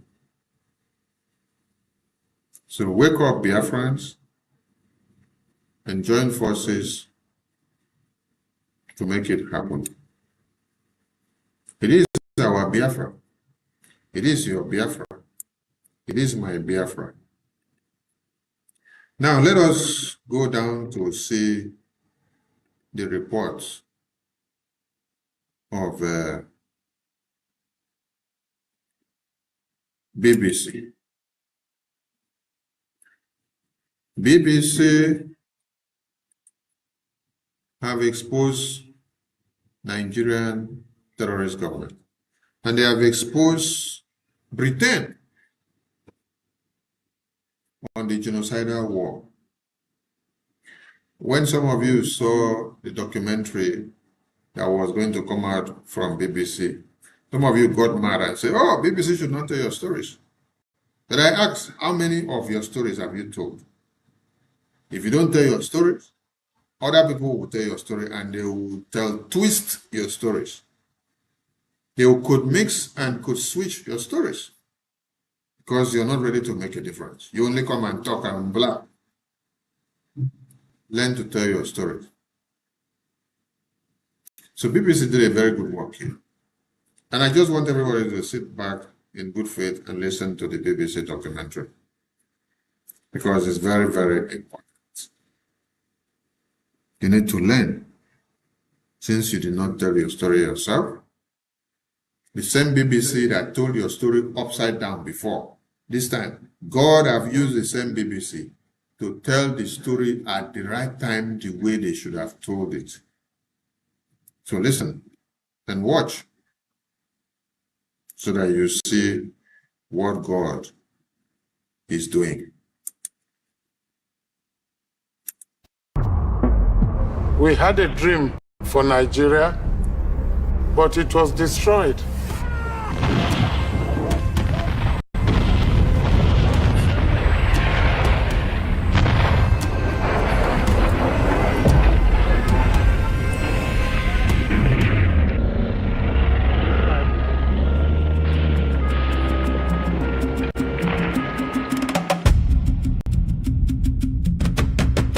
You know why Biafra is fighting? Biafra is fighting for survival. We did not know the reason for that war. All we had was war is about to start. Fighting in this war is sporadic. There are a few fixed military positions, no real front lines. Absolute chaos, 6s and 7s. It was all jungle. You couldn't see even the enemy in front of you. Boom! Pass you. Take cover! We thought it was such a game and it was so much fun. If the world chooses to abandon us, then perhaps it is better we all perish.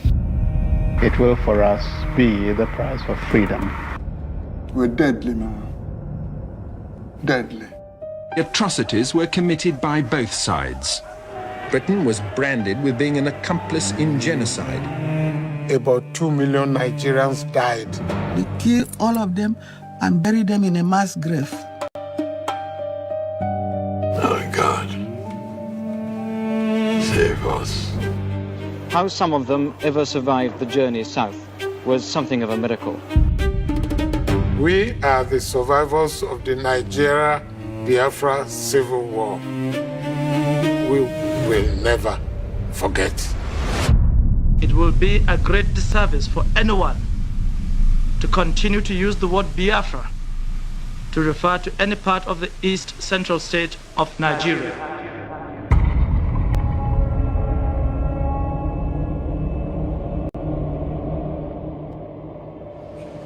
So, Grandpa, can you come from here, just walk past the camera, and then take your seats? Okay.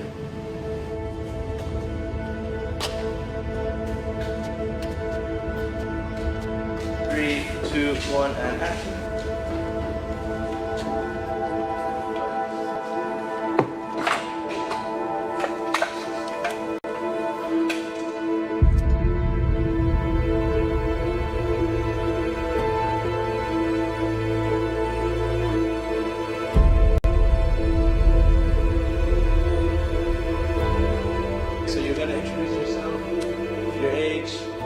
I'm 85 years old. Only, I want to sound like 25. I almost said 25. Don't work anymore. I just wake up and go play golf.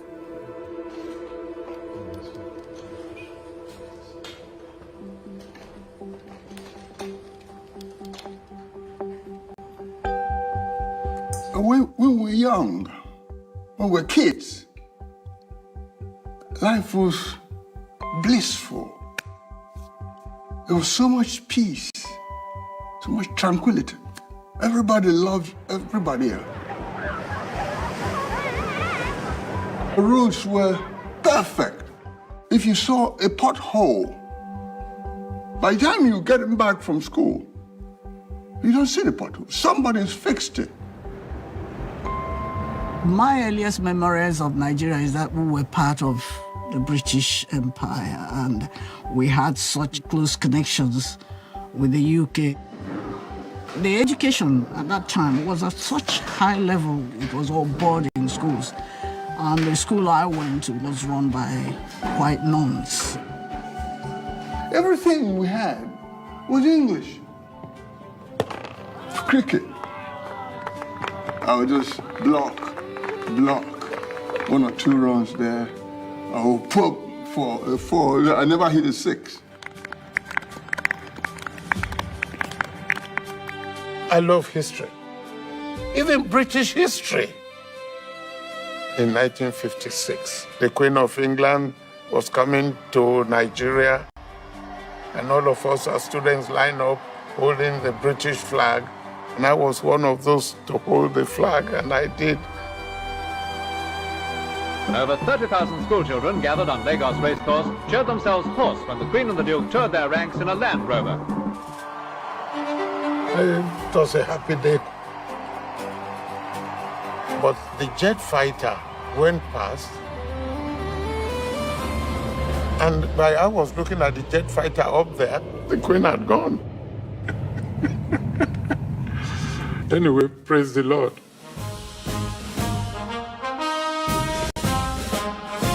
Soldiers were marching past with uniforms, and the music was good. I just loved the music. After seeing those men marching by, I decided that that was the type of job I liked to do. So I ran out from home and joined the army in 1960. Then after the training, we were going to go to England. It was so cold. And Bangoye, one of my classmates, said, these British people must be very rich. They air condition the air. We learned to be military officers in England. And I was very proud of that. We learned to march, map reading, weapons training. They taught us the basic rudiments of how to win at war. If I was going to be like a British officer, I was ready. Lagos Racecourse is the scene, and it's the afternoon of Nigeria's great day, with thousands awaiting the climax and resolved to relish every minute leading up to it. Her Royal Highness handed over sovereignty to a new nation. The Nigerians themselves emphasize that all has been done in friendship, and that friendship will continue. Nigeria had the potential to be a very great country. There was this cacophony of music. Everybody just spilled out into the street and started wriggling away. So we should be employing the British, whereas before the British employed us.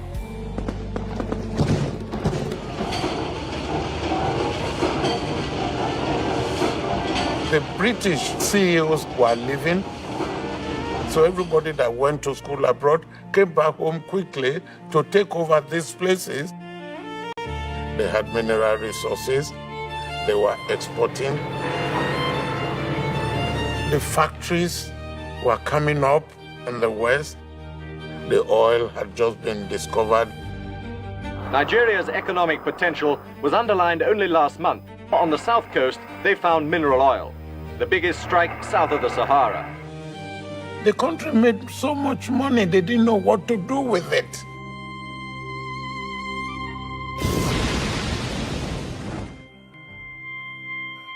Britain's colonial rulers had left an uneasy coalition of several vast tribal groupings. Most significant were the Muslim houses in the north, the Yorubas in the west, and 14 million Igbos in the eastern region. The Igbos were Christian, they were generally wealthier and better educated than other Nigerians, and they dominated business and the civil service. They also happened to be sitting on Nigeria's vast oil reserves.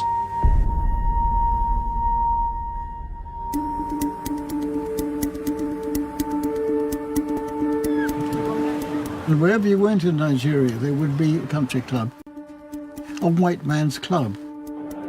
The bar was especially busy. Nigeria was itself a somewhat artificial colonial construct in which the maps were drawn and these different tribes, there were many of them, were linked together.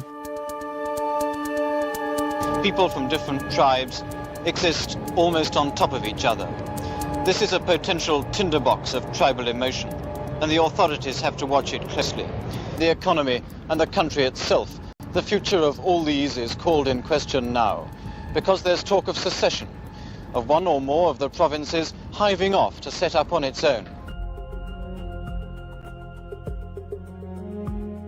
In 1966, January 15, there was a coup in Nigeria which messed up everything.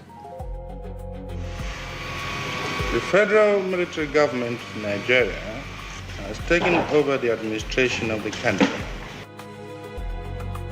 The main parliament building is little used now in these days of military government. Only its crest bravely proclaims the old hope, unity and faith. How long have you lived in Lagos? 11 years. Why are you going now? I'm going because the situation here is dangerous. How do I continue to stay here? I think I'll lose my life anyway.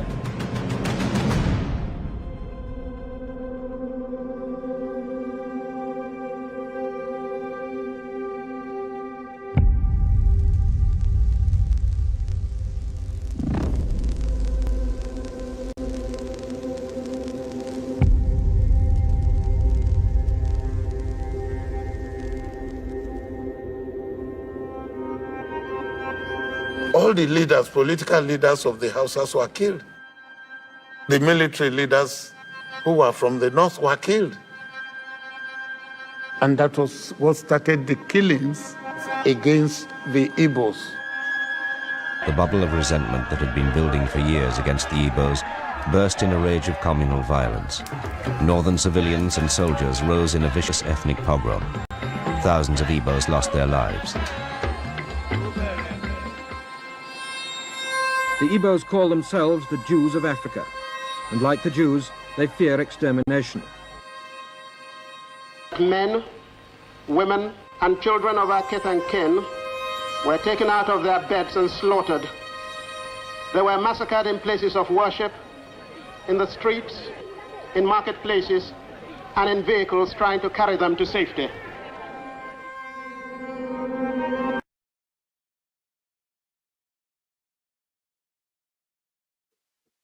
Some of you will hear when the man said some of the northern leaders were assassinated in the coup. You may not know why. Because even as BBC tries to give you this story, they are unable to give you the story complete by telling you why the January 1566 coup had to come up in the first place. So what BBC is doing is that they are giving you the story from the coup, but they are not telling you why the coup was carried out and why they had to take out all those top leaders. When you hear they say the northern leaders were taken out, it's nothing like the northern leaders. These were the leaders in power with the ruling party as NPC, whose sole objective were only to implement jihad, implement the killing of the people in Yorubas and Middle Belt and Hausa land. Corruption was on the top gear. Election rigging was on the top gear. So when the January 1566 coup came, it came to eradicate all this menace. I want you all now to listen to General Obosi so that you know why, since BBC reportage, they removed why the January 1566 coup came to be. They are only telling you the aftermath of the January 1566 coup. They did not tell you the pre-January 1566 coup. They are telling you the post-January 1566 coup. We want to now tell you or to remind you why that coup came and why they had to target those people that were on top. There was nothing like targeting the Northerners leaders or Lagos leaders or Benin leaders or Yoruba leaders. No, the target was the leaders as at that time that were spearheading the corruption, the rigging, the jihad, the massacre. Listen to General Obosi. 6. I bring to you a message of truth and freedom, for it is only the truth that can set us free from the bondages of war and propaganda, which we confuse as history. My name is Colonel Emmanuel Mwara Nwobosi. I am 80 years old. It is time to be bold. I am too old to lie. I am not afraid to die. It is time to tell you why we had to try. I am the last of the original coup plotters of January 15, 1966 with Major Chukwuma Kaduna Nzogu. I knew Nzogu well. We went to school together. We trained together. We trained at Sandhurst Military Academy, UK. We lived together. Nzogu was our first head of military intelligence and uncovered terrible plans to wreak havoc across the country. We organized a group of progressive military officers to carry out a coup on 15 January 1966 to stop a jihad and bring sanity to Nigeria, steeped in nepotism, corruption, and mass murders. The government of Tafawa Balewa, controlled by the Premier of Northern Nigeria, Ahmadu Bello, were using us in the army to repress the Middle Belt and Western Nigeria. Houses and cars were burnt, thousands were killed. There were 9 of us that planned the January 15th revolution.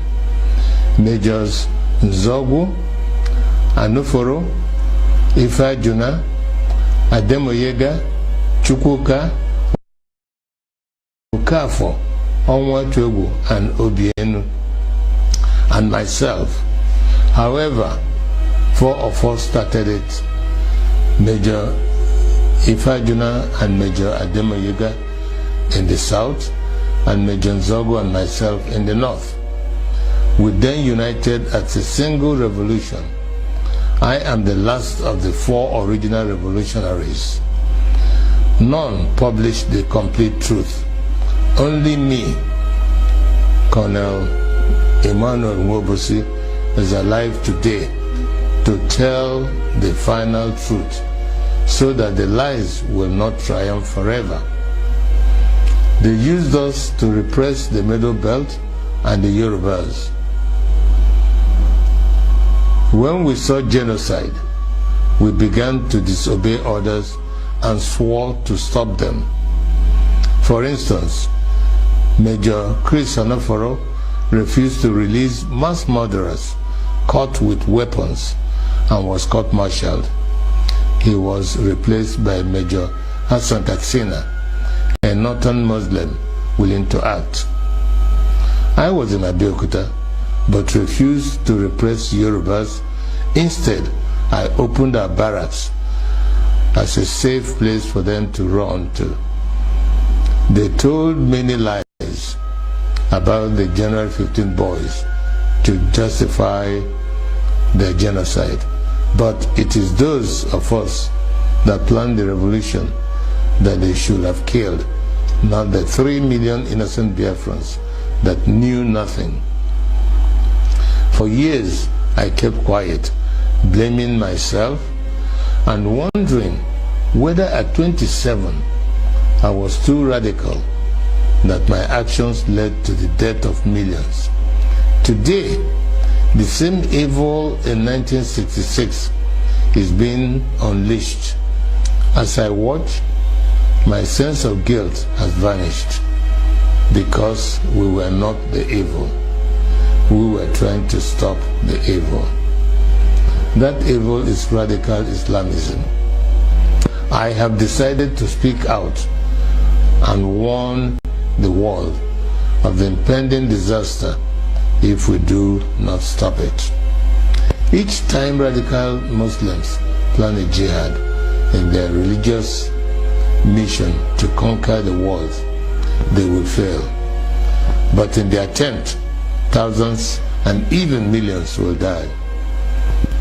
That happened to us in Biafra.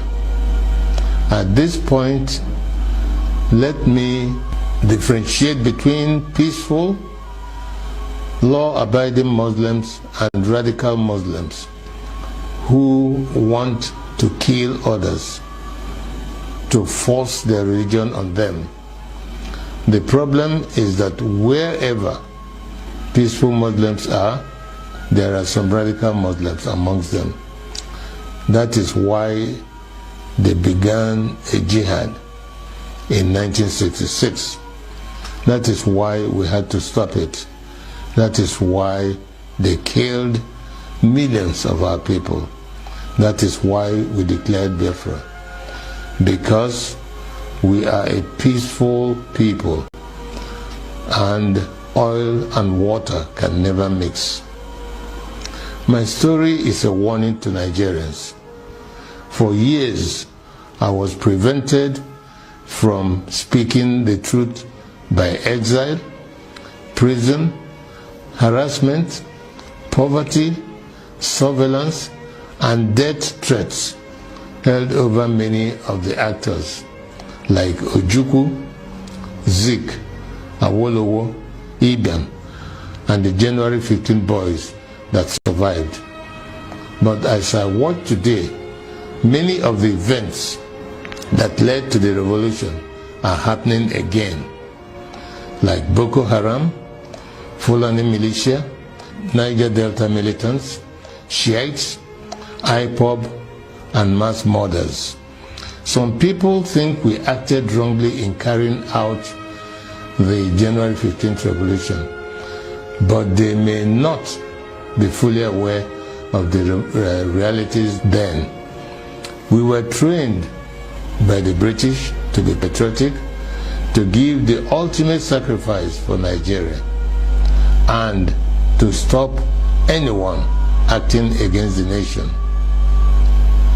Instead of our leaders using us to defend Nigeria, they were using us to suppress the citizens. We decided to arrest them for their atrocities because no one was willing to act. Not Zik, the president, who was powerless, not Ironsi, the head of state of the army, who was a conservative. There were many reasons why we had to act. 1, to stop the killings in Yoruba land and the Middle Belt by NPC, the ruling party. 2, to stop the invasion of Yoruba land on 17 January 1966. 3, to correct the massive rigging of the 1964 elections. 4, to free Awolowo from prison and make him the Prime Minister. 5, to stop the terrible corruption, nepotism, and regionalism of the NPC, the ruling party. 5, to stop Ahmadu Bello's planned jihad. It was good that we acted to save the Yoruba and the Middle Belt people, and we thought that was enough to stop the jihad. We could not foresee that they will massively attack innocent Igbos. Blame those who decided to massacre our people for their evil. Today, we are fighting Buhari. He is killing Shiite Muslims and IPOB members. With the benefit of hindsight, we can see other ways of dealing with such evil. But for us in 1966, we just wanted to save the people from massacre.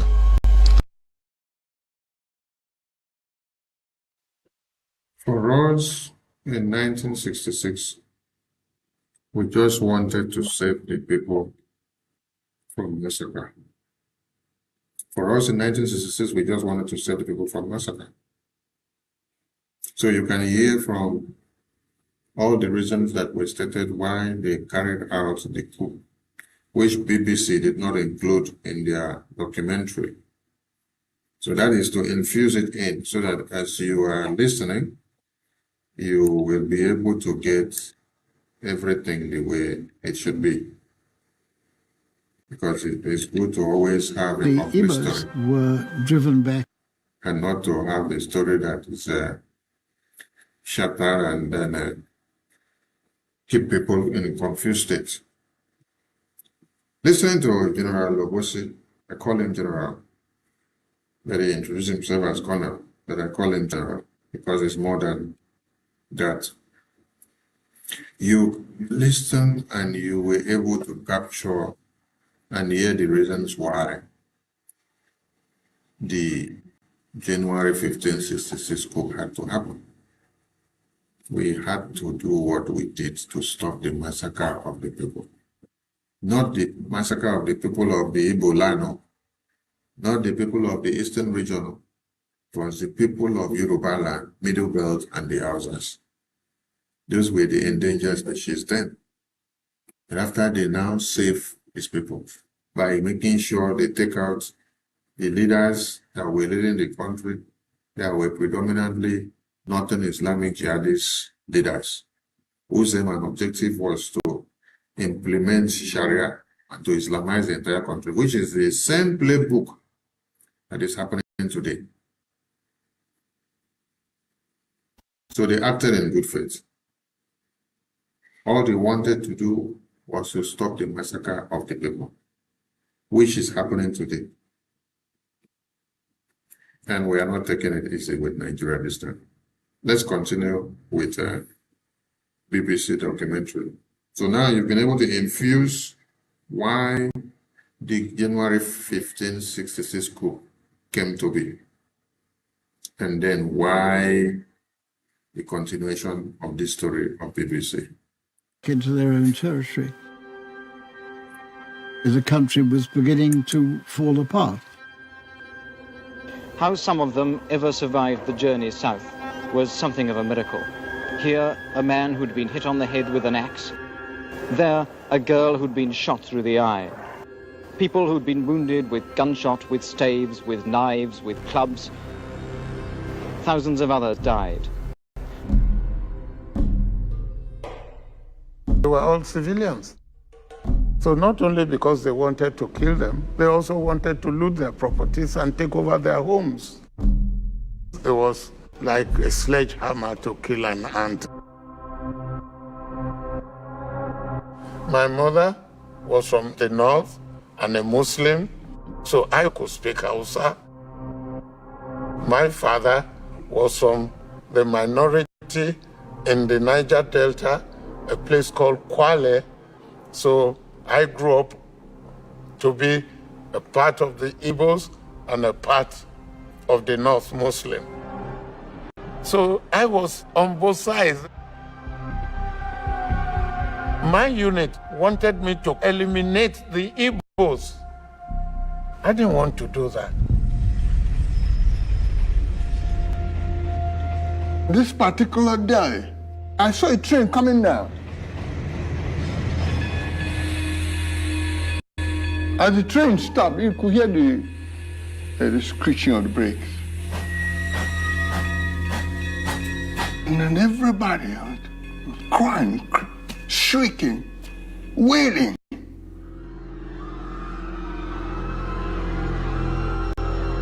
All of a sudden, I saw a headless man.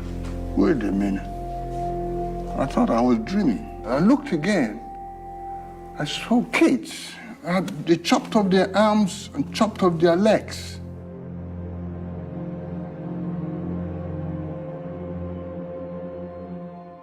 I didn't want to look again. I had had enough. It was like telling me, I've killed your father, killed your mother, killed your brother, sister, and there's nothing you can do. That day, God spoke to me. There's going to be a war, a gruesome, worrisome war. Something worse than catastrophe. That day, at that point, God transformed me from a weakling to a warrior. What's happening here, in fact, is that Nigeria is beginning to split into some of its constituent parts. Igbos, Yorubas, Hausas, all leaving the areas where they find themselves in some kind of a minority. Lost various friends, my contemporaries, officers. All of them were massacred and killed, women raped. No matter where you come from, all of them were killed. So we must keep on fighting to exist on our own. After at least 18 months of political chaos in the country, there have been massacres, pogroms of people who come from the eastern part of the country, the Igbos.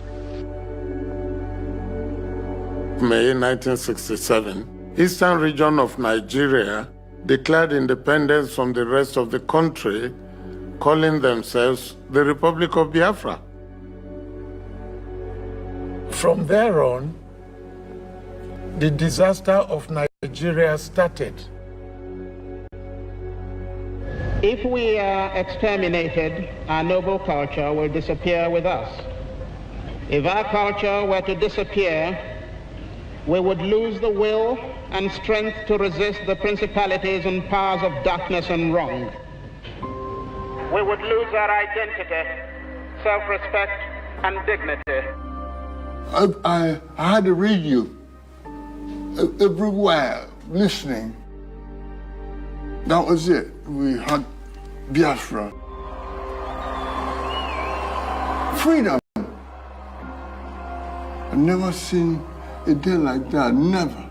Never. So much joy. It was all about survival.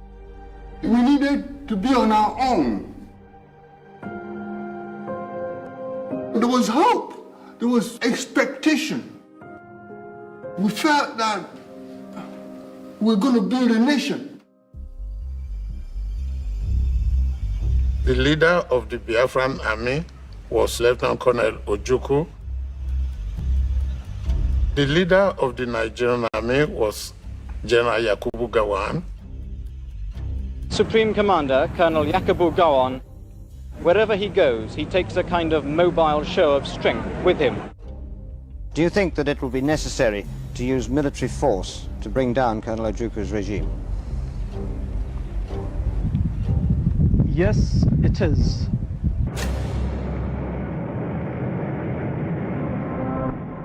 When the war started, I think the whole Nigerian army was less than 10,000. They recruited prisoners, they recruited area boys. You had no job, you want to join the army? Hey, even if you had only one eye, we just recruited everybody. As father of the Nigerian nation, the British felt obliged to support it when one part of it was trying to secede. We started buying American weapons and British weapons. Then we went to Russia. We had SMG, we had grenades, jet fighters. I went on one of the jet fighters. I won't do that again. When we got back to the airport, I couldn't stand on my feet. Nigeria's planes, MiG-17s, were bought for cash from the Russians who want to get a political foothold here. The real prize in Nigeria, the overriding reason the major powers focus on this country's conflict, is Nigerian oil. Already, they are the 12th largest producer in the world. Conceivably, they will eventually become 5th or 6th. When I think about the geopolitics, the whole colonial apparatus, of course, oil played a significant part. We didn't give much coverage to the extent that the federal armed forces were supported by the British. The firepower lay on one side, top of the line armored vehicles, and they had the aircraft. And the spirited, improvised guerrilla fighting was on the other side.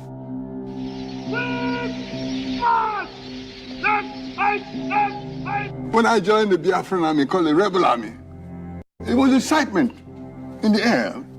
Everybody was involved in the war. The women, the men, the children. March on, young men, beloved in heaven, march on. Pursue the enemy, harass him, destroy the invader. We are no Yuku Brigade country, we fight for Biafra. How old are you? I'm 10 years. 10 years old. Yes. Do you know why Biafra is fighting? The Biafra is fighting for survival. Is it going to win? Yes, sir.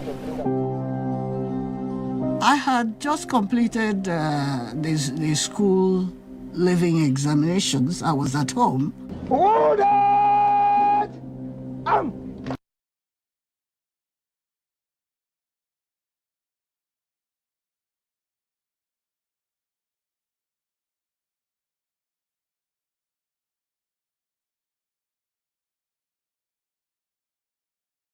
They started running these civil defense groups. It was being held at, what do you call it, golf course.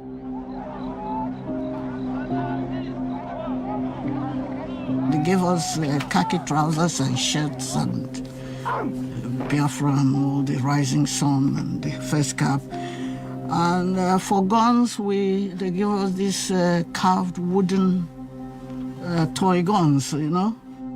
Stand still. Bring your hand here on this shoulder. You had to fight with whatever you had. Your hand, your head, your legs, anything you touched was a weapon. We didn't have much time. 2 weeks training. We are Biafrans, fighting for our freedom. We are Jokonini, we shall conquer. We are Biafrans.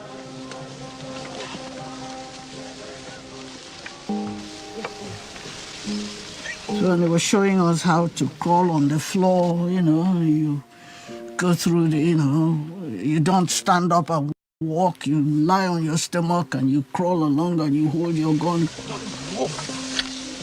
Don't move. And they'll be showing all these things and we'll be giggling away. We thought it was such a game and it was so much fun.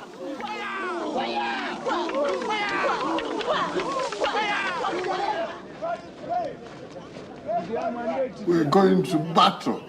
We're going to war. I had to come out and sing. We're all going on a summer holiday. No more worries for a week or two. For an laughter through a summer holiday to make our dreams come true. For a week or two. Biafra was a place where we made fun of everything. We made fun of death. We ridiculed death. Death meant nothing to us.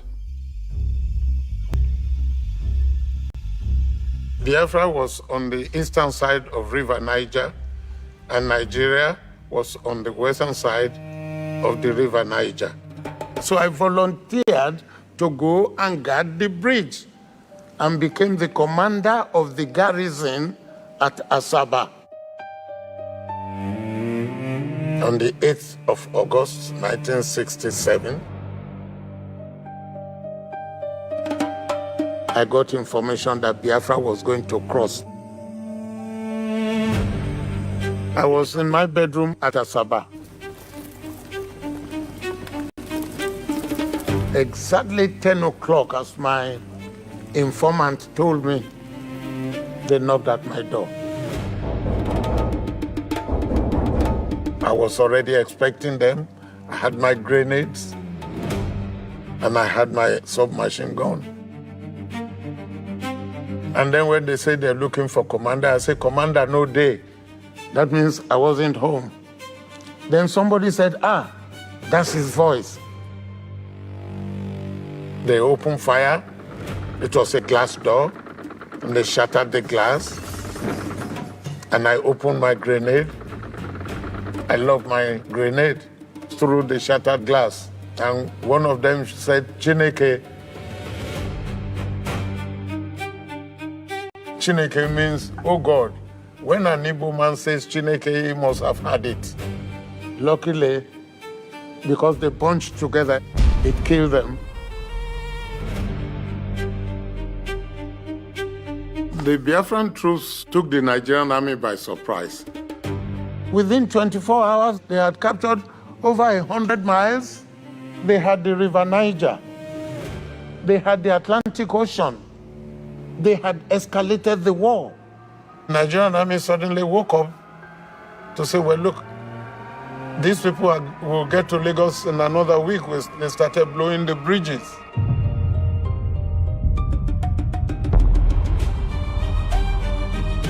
And that enabled the federal troops to get organized for the counterattack.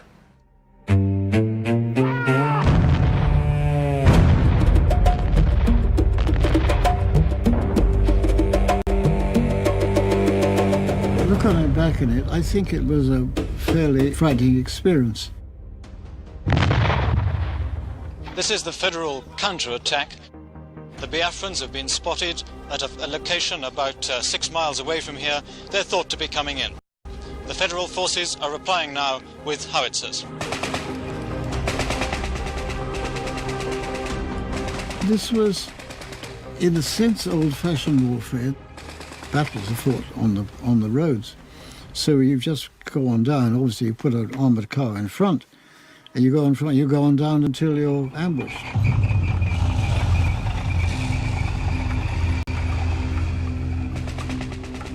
Our people here have for a long time came prepared for this eventuality. But the people on the other side would be surprised as to what they're going to get.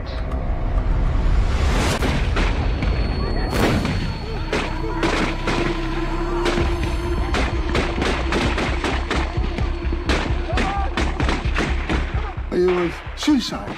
People were ready to die for the cause. We believed in it.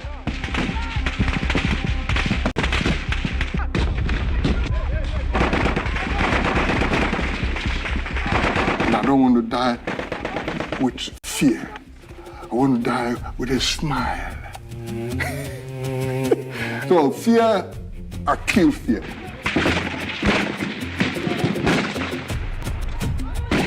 Fighting in this war is sporadic.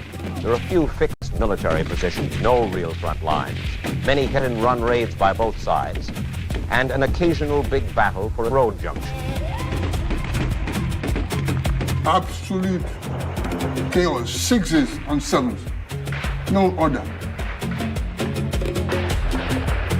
Well, remember, I was 27 years old and I was afraid myself, but as an officer, I just had to make sure that I was not afraid. But I was. By the name of God. Biafra going by the name of Jesus. I saw our officer shoot the first place prisoner of war. He shot him dead. Not everybody came to war to defend Biafra. Some people had their own motives. My mother's village is an island surrounded by water. We use canoe to go to places. We are from a minority tribe. That is Efik. That is the name of our tribe. I grew up with my grandmother. She used to take me to school, bring me back. I was used to sleeping with her in her room. My mother was not there. She was with my father.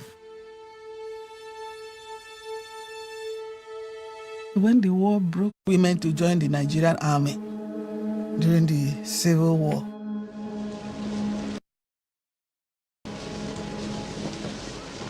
Today I stand before you to proclaim that our heroic youth in the various fronts have turned the tide of this war. Our gallant boys are men tempered of steel.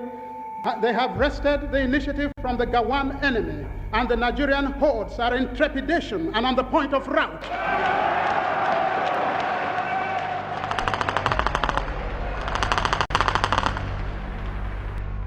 At first, the federal government in Lagos tried to give the impression abroad that this was just a little local tribal difficulty which would soon be resolved. But it soon became obvious that Biafran resistance was tougher than was first anticipated. Both sides demanded that oil royalties should be withheld from the other.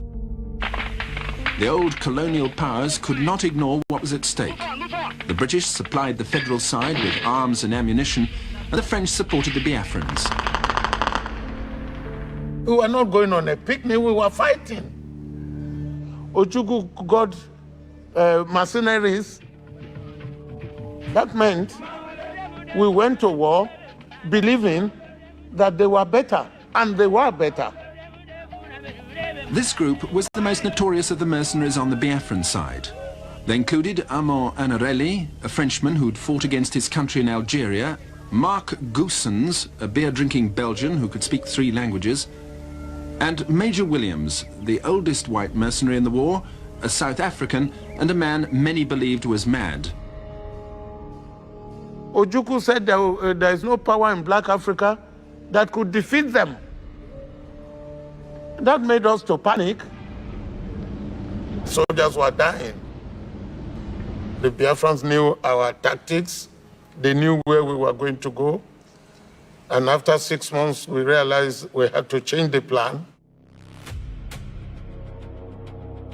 General Gowon, do you think this war can go on indefinitely?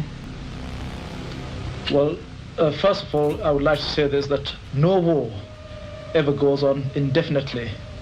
Sooner or later, it must come to an end.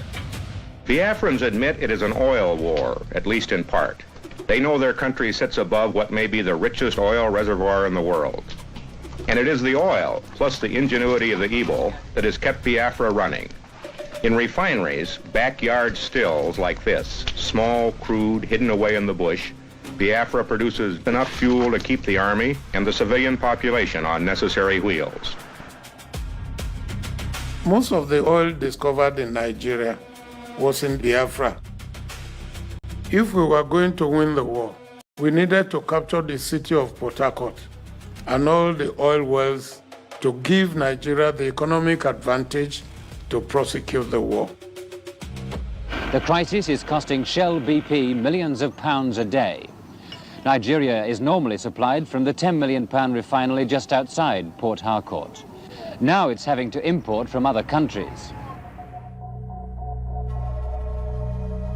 In 1967, I was made Chief of Staff of the 3 Marine Commando Division of the Nigerian Army.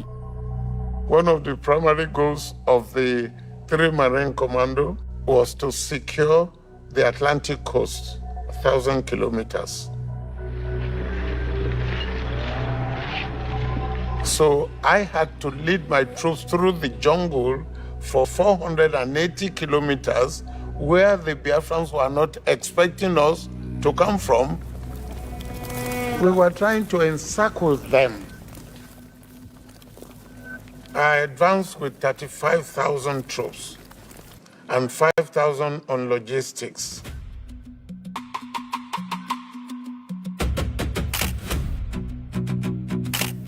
My job in the army is to take the pictures, to keep the record of what I saw. Photography is the best method to preserve a permanent record.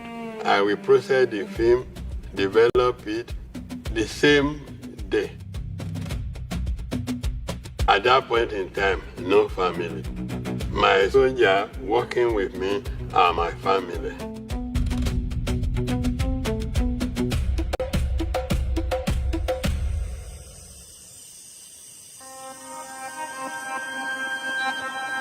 The elements were just the main problem of the mangrove forest. It was all jungle, wet, muddy, and was raining.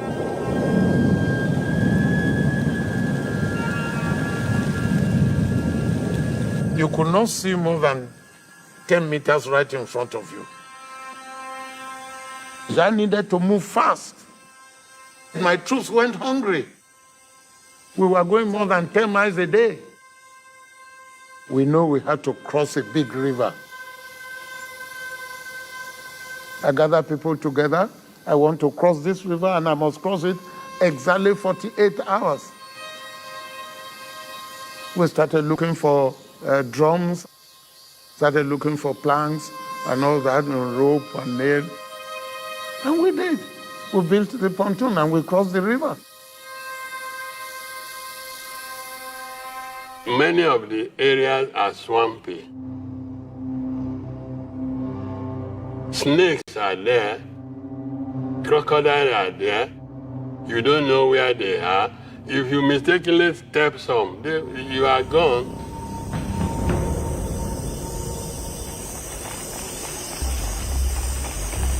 My soldiers were traveling light, only your ammunition and your weapon. We hadn't eaten meat for about a year. My soldiers killed an elephant. The natives did not know that there were elephants behind their yard. We caught the elephant. I ate part of it. Very sweet. That is the first and the last time I ate elephant meat. I have not even seen an elephant again till today.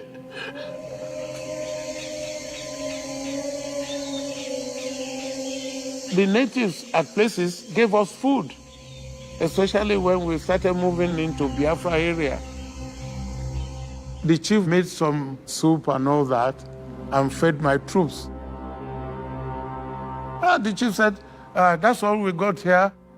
I'm sorry that we didn't have too much of anything to give you. And I said, but I had eaten some meat. How did you do that? Or you have a cattle ranch? He said, cattle ranch. It's a Biafran that were killed in this area. Is that what I ate? He said, yes. And all the soldiers looked at me. It was a human flesh, but I had finished eating, so I refused to vomit. My Jews, he asked me, I had you ate human flesh. I said, yeah, but it was by mistake. How was it?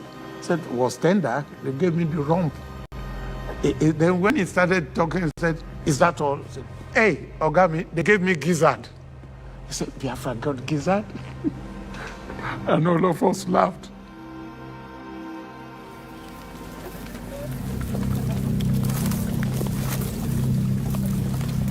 The Biafran soldiers, they laid so many traps for the Nigerian troops. You couldn't see even the enemy in front of you. You couldn't even see the road in front of you. We're specialists in ambush. The Nigerians are coming in, and you're waiting for them. If you cough there, we strangle you. Absolute quiet. They would just fire. We will hear the bullet, but we didn't see anybody. You don't know where they are. You see red fire. Just from boom, it pass you. Take over! Take over! So when you hear that take over, the camera, you drop the camera and hold your gun. It was like spirits. I was bad with the gun. I don't know how God did it. Never missed. Never missed.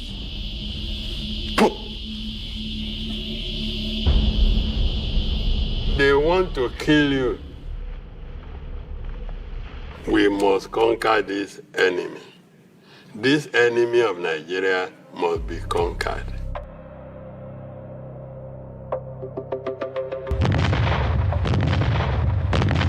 The bombardment of Port Harcourt took a week.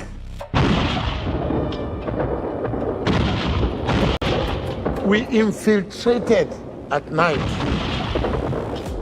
And by morning, they just found that we had captured 13 million tanks of oil. Marine Commando captured all the oil blocks of this country. By the time they sent a counterattack, we were already established. They suddenly realized that Nigerian troops had arrived.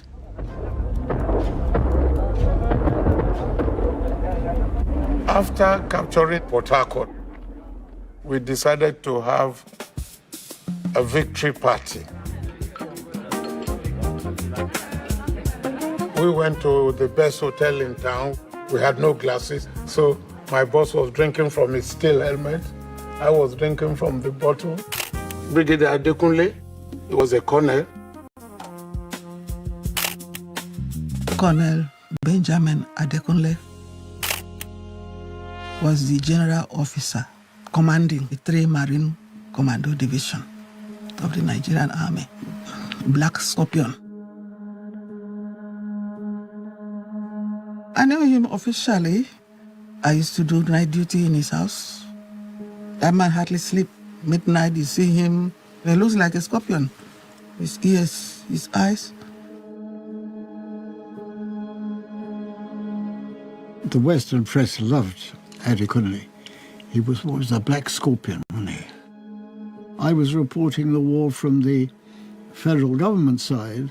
We didn't cover it much except in radio from Lagos, not at all from the Biafran side. We had a comfortable hotel, the Federal Palace Hotel, And there was one man who covered the war in Biafra exclusively by hardly leaving the bar. That we were under the influence of the British government in our coverage of the whole secession issue.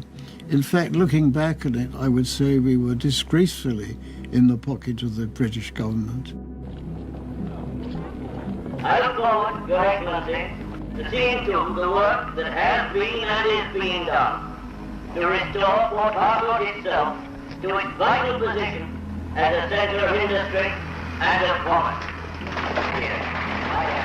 There were strong economic reasons for the Brits to want to keep Nigeria together. They began the oil industry, so it was in a sense a source of income for the United Kingdom. The British benefited because the oil went to England, so they held the Nigerian reserve of money. Biafra could not ship any oil. Nigeria had the advantage of shipping the oil. And so we used that money to execute the war. Once we had captured Port Harcourt, we had Biafra completely surrounded. It was a matter of time before they would surrender. In a game of chess, you didn't have to capture all the pawns before you capture the king. The blockade of the Atlantic Ocean, the blockade of the airports, the blockade of the land route was to make sure they did not get supplies. Supplies included ammunition and their food. Some observers believe that General Gowan will choose to halt the federal advance, will try to consolidate his present positions and aim at starving the Biafrans into submission.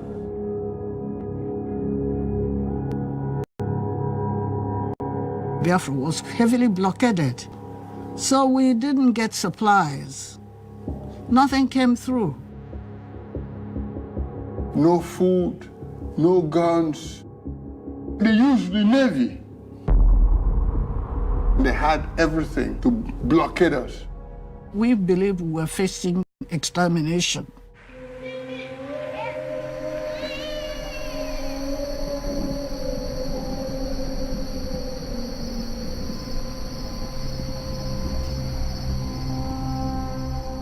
The Air Force pilots were going to Biafra to drop bombs.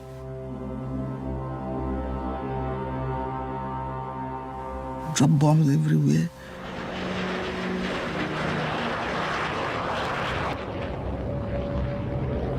And you see the bomber coming to circle around the air, the headquarters. You know, it has a horrible noise. Whoa, whoa, whoa, whoa, whoa, everywhere. And the GOC will come around telling them, go, go, go, go, Black Scorpion, go, go, go, go. But someone like me, I was not enjoying it. I was crying because I knew my mother was there. These people, they are going to drop bombs there, and our people are there.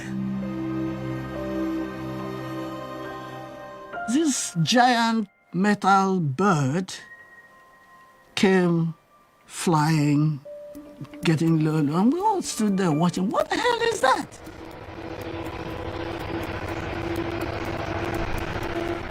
And then there's these soldiers who were showing us what to do, just said, take cover, take cover.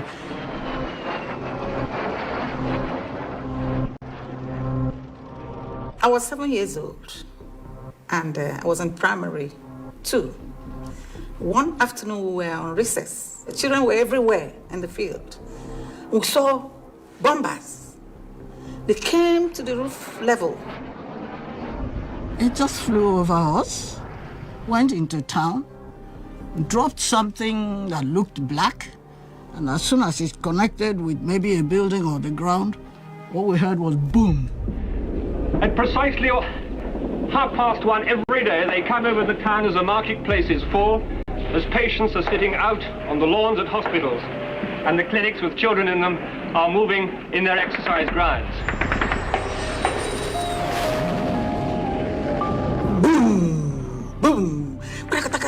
just hear, that's the bullets. Boom, boom, and everybody, and then you say, woo, everybody, we'll be shouting, they have come, they have come, they have come.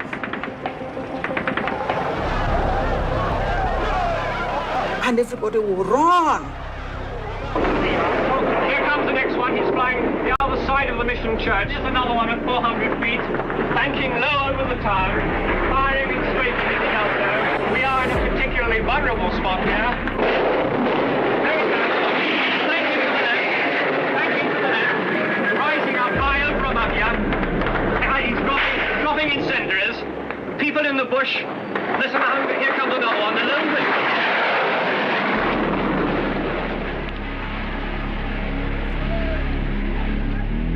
Eventually, when it all went quiet, they told us to make our way home. The whole town seemed to be up in smoke. And I kept on running. I got home. There was nobody at home. I started looking around because I had two little sisters. One was 3 and the other one was 6.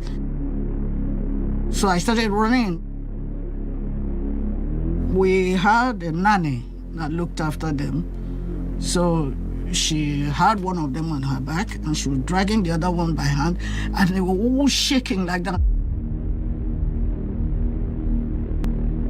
People were looking up, and I looked up and I saw a leg, like a leg cut off from here, suspended on the electric wire, it was just hanging from there. And it's then that I went into shock. People literally blown to bits. There was no anti-aircraft gun, so they were just taking the piss. And they looked down and pressed the button, and the bomb was dropping on children, on the hospital, on the market. Well, the planes came over. They were so low you could see the pilots in them, and one of them dropped 2 bombs. They swept right over the hospital, and then swung round and came in from 3 or 4 different directions for several minutes, staffing the hospital. There was no doubt about it that the hospital was very easily identified and that they had identified it.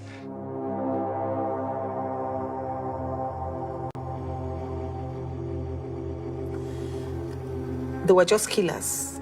They were out to kill all of us. It is the children, the people that are downtrodden here in the country, that will be killed. War affects the innocent more than the people that organized it. The federal military government is giving definite instructions to the pilots of the Nigerian Air Force to bomb only military targets. But where military targets are placed in such proximity to a civilian population, well, these sort of things are bound to occur. Could I put this to you? There seem to have been an awful lot of civilian casualties caused in Biafra. Most of the bodies you saw in that photograph, you can't tell whether they are civilians or soldiers. They are not dressed. It's difficult. It's easy for anyone who wants to carry out a propaganda to say these are civilians. You can't prove that they are civilians.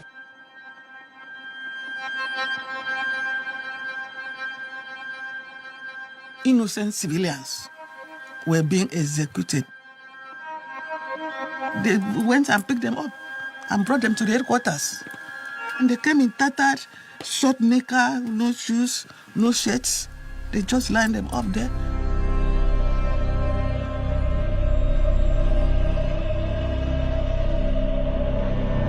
Colonel Benjamin Adekunle did not even interview them.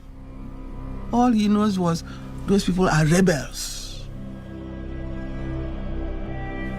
And he ordered them to go and kill them. They killed all of them and buried them in a mass grave. And those people happened to be from Abak, the city where they recruited me. And I knew them. I knew those men. And Benjamin Adekunle just gave instruction, go and kill them. They are rebels. Whereas they were not. They were not. It's a war crime. That is a war crime. Very serious one. These are officers invited by Nigeria to see the conduct of the war. How do you find prisoners are treated by the federal side when they take them? From what we've seen again, we find that the prisoners taken by the federal troops are well treated.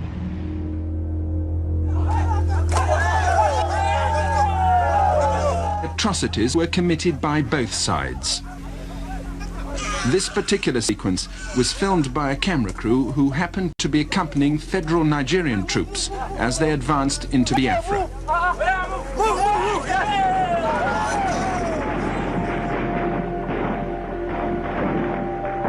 I figured we were losing the war, but I didn't want to admit it.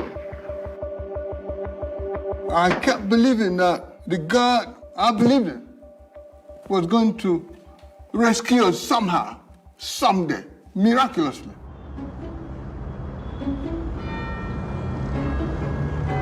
In 1968, I was a second-year undergraduate. I think it's fair to say that the level of awareness of the Nigerian Civil War wasn't really very high in this country. It was only when the images started coming out. This year, it's a matter of life and death. There's been a war going on in West Africa. It's a civil war between the Biafrans and the Nigerians. We're not going to say which side is right or which side is wrong, except that all war is always wrong. I just felt I really wanted to get involved. So I found myself really at hardly any notice, with very, very little preparation, deployed as a relief worker in a war zone.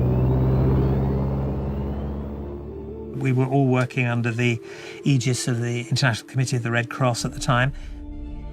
They had a massive relief operation that was flying in hundreds of tons of food a night.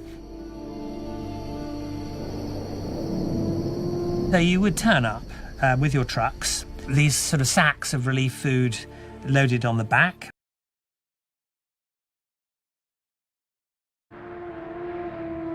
And the local elders would have organised people, would have got some very sort of crude seats and shelters arranged where people come up one by one to take their ration. I was a young man straight out of university. I had very sort of ingrained stereotypes about Africa and Africans, about whom I knew nothing, you know?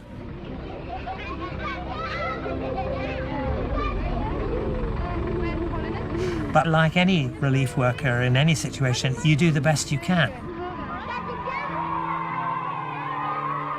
What had you done before you came? I was in the colonial service. And you were out of a job before this effort was available? Yes.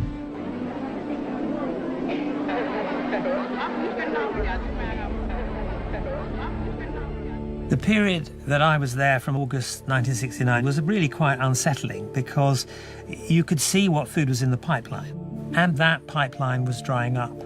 Half a sack of rice arriving at a Vouvet camp. It's to feed 1,000 refugees. It's the first really nourishing food these refugees have seen for a year, since the blockade of Biafra by General Gowan's federal forces.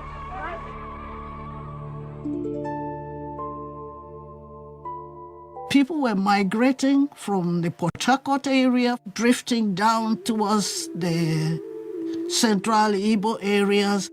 Everybody was bunching together. Biafra started with this area. Then, bit by bit, the Federal Army has fought its way into the lands claimed by Ojukwu, capturing most of the cities. It's difficult to calculate what the area held is, but it might be the size of a large British county. For the majority of people, they had nothing except what they salvaged and put in a huge basket they were carrying on their heads, with the little children tied in their backs. Now they're going through territory that was strange to them. I have no idea which direction to go. We are just going to any direction. My mother said the Biafran soldiers, They marched them, all of them, to an unknown destination. Some of them who were elderly could not make it. They slummed down by the roadside and they abandoned them there. The civil administration had broken down, and, I mean, corruption was at horrendous levels. We were in the areas that the Nigerian army had control over. And so it's important to build good relationships with them. I mean, the only way you could build these relationships was basically to go to the mess, sit down in the mess, drink a bottle of Star beer, and probably have another bottle of Star beer. When the Red Cross came, they had a party. When they were going, they had a party. The international observers arrived, had a party for them. I look forward to every party. There was one occasion when the Nigerian army commandeered a couple of our Save the Children trucks. They commandeered them to move furniture, actually, for personal possessions of troops that were being redeployed from one location to another.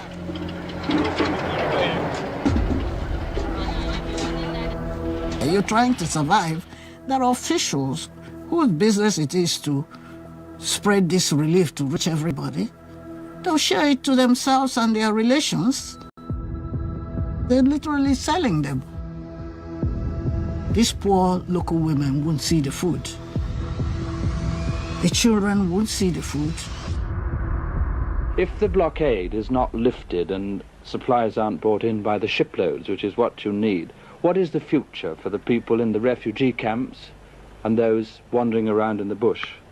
Well, they will die, and so too will those in the villages who are not getting enough to eat. And these hundreds and thousands are going to die. Hundreds of thousands of people were on the move. As the enclave had shrunk, we were sort of a sticking plaster.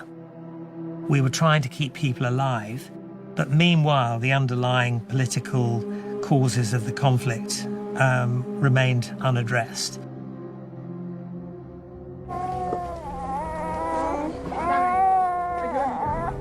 We who are children who are suffering, we want this war to end. But there are some people who doesn't want it to end, those who are gaining and who are now more richer. I think gradually, as the full extent of the horror unfolded, I think it did become more of a political hot potato for the Wilson government. The British government's policy of continuing to supply arms to the Nigerian federal government was attacked in demonstrations in Britain and abroad. In London, Biafran supporters clashed with the police in Trafalgar Square and Whitehall. Britain was branded with being an accomplice in genocide. Later in Bonn, Mr. Wilson, on an official visit, was mobbed by protesting students. There was no food, so we started scavenging the bushes. We, the children, were eating rats, were eating crickets, were eating maggots, were eating all manner of things. In adults, we can tolerate being without food for quite a long period of time. We can starve slowly. But children is different, and particularly where children are deprived of protein.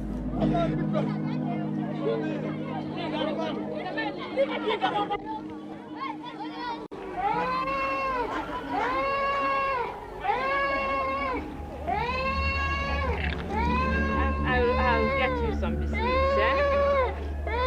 You know what?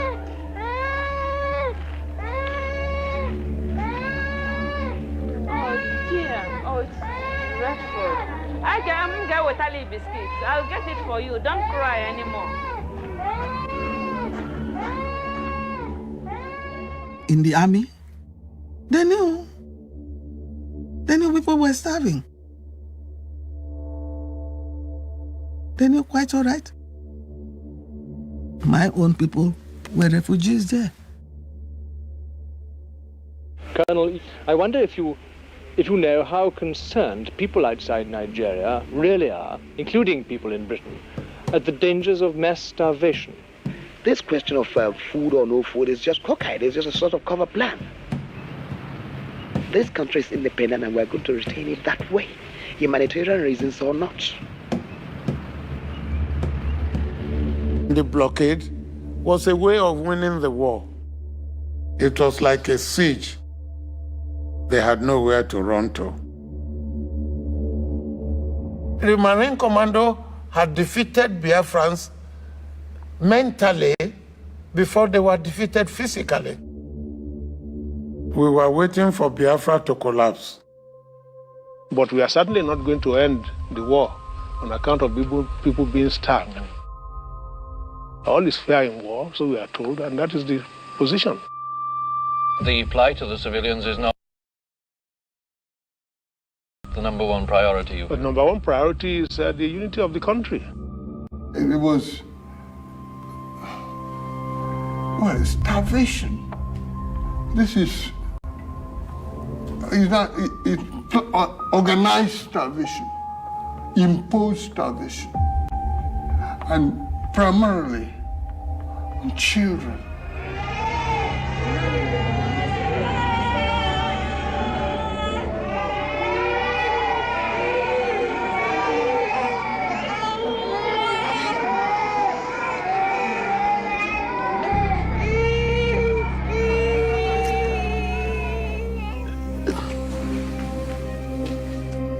I saw this myself.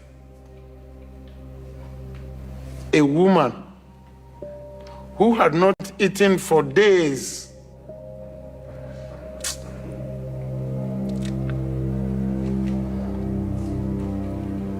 You could count her ribs. The child, you could pick up with one finger.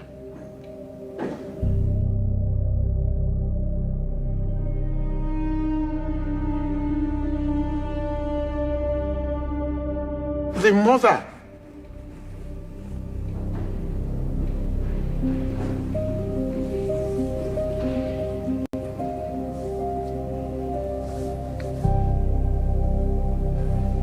still breastfeed this child.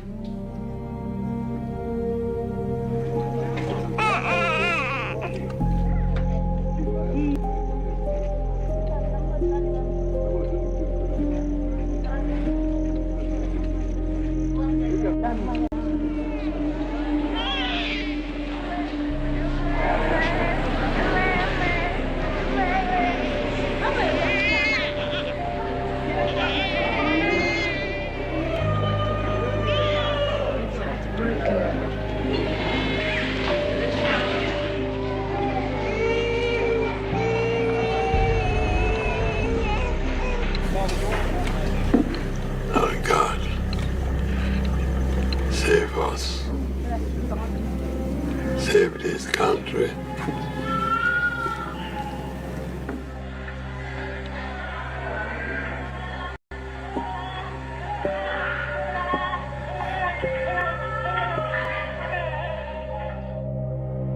Kids, innocent children.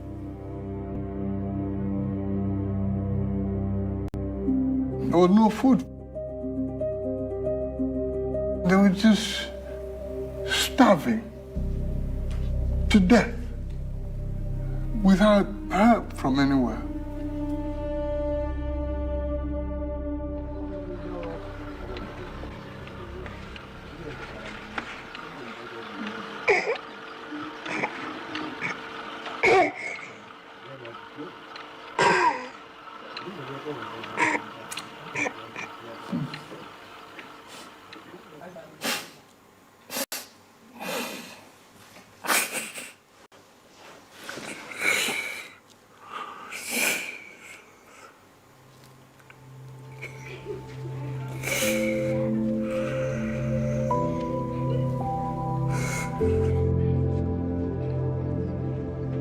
It was a bit like a nasty dream, you know, too vivid to be forgotten.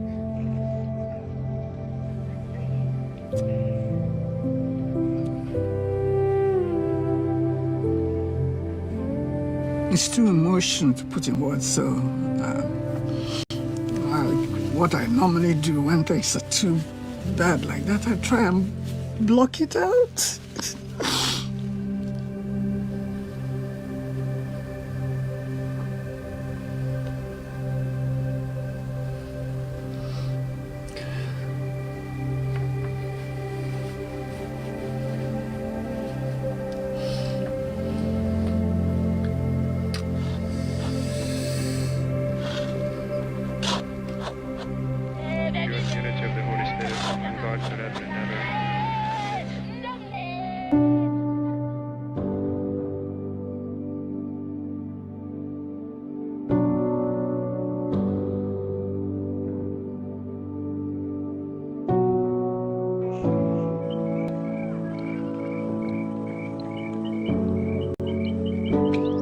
When the war ended and I saw human beings like this, children like this, it was a disaster. We forgot the people that were suffering. The Igbos have suffered enough in this war.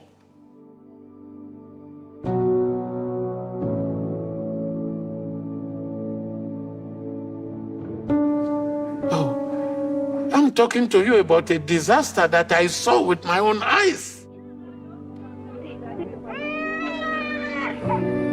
Children crying, children without their parents. To see that as one of my kids is a disaster. Talking about this civil war, it is a disaster.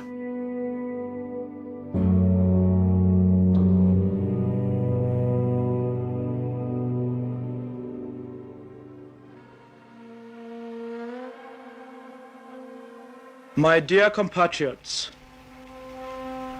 we have arrived at one of the greatest moments of the history of our nation. A great moment of victory for national unity and reconciliation. We have arrived at the end of a tragic and painful conflict.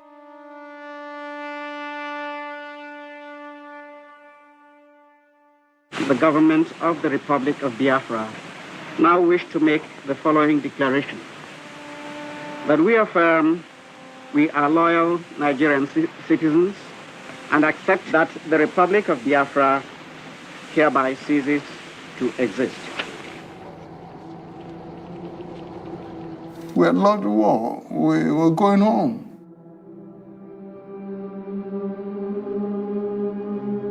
I had to remove my military uniform. No shoes, barefoot, and started trekking home.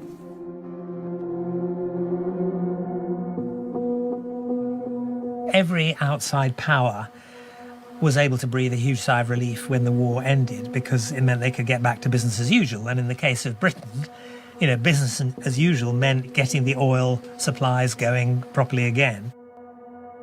The oil companies came after the war, 1970. They went to see their equipment and things, and they found them all intact. They were very happy with that.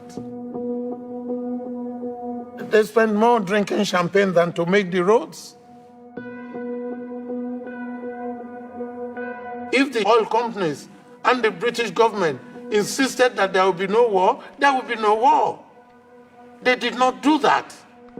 They allowed the war to go on. They saw an opportunity for profit.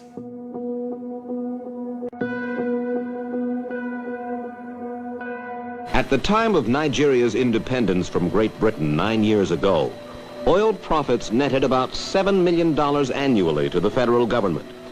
This year, in spite of the war, the Nigerian government will collect almost $300 million in revenue. The British produce most of it, a United States company the rest.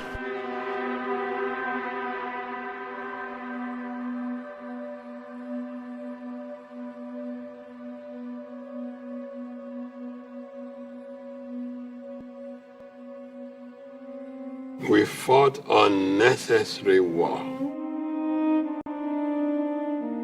We did not achieve anything meaningful during this war. We've lost innocent souls. The children that will have made Nigeria great, we've lost them.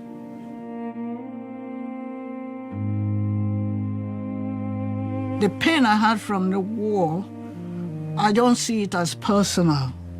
It is something that happened to a lot of people together. I wasn't singled out.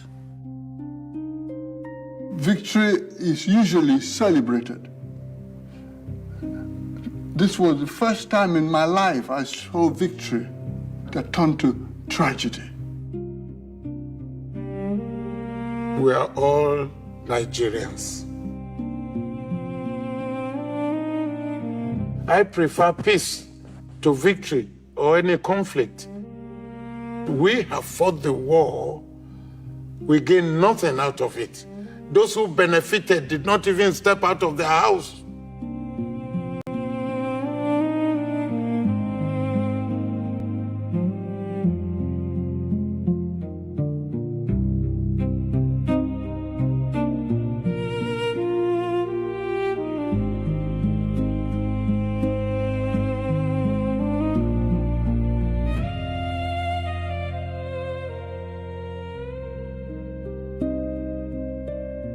We are the survivors of the Nigeria-Biafra Civil War.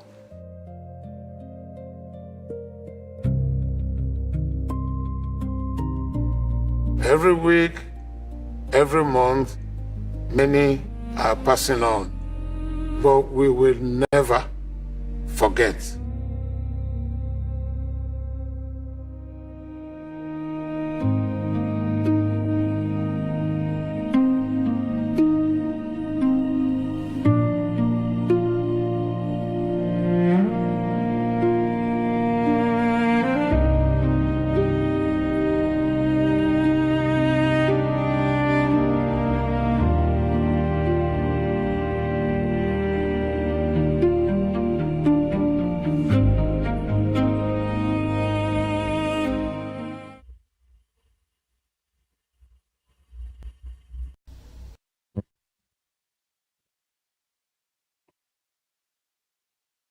How come those that fought for Nigeria to see that Biafrans were exterminated, even as some of them were from the Biafran regions, are even regretting of the war that they fought? The last man that spoke said is half Biafran and half Northerner. It was to take care of the garrison. He fought. But when you listen to everything that he's saying, he's regretting of the war. He's regretting of the genocide. The voice call or the line is open to those that wants to call, please.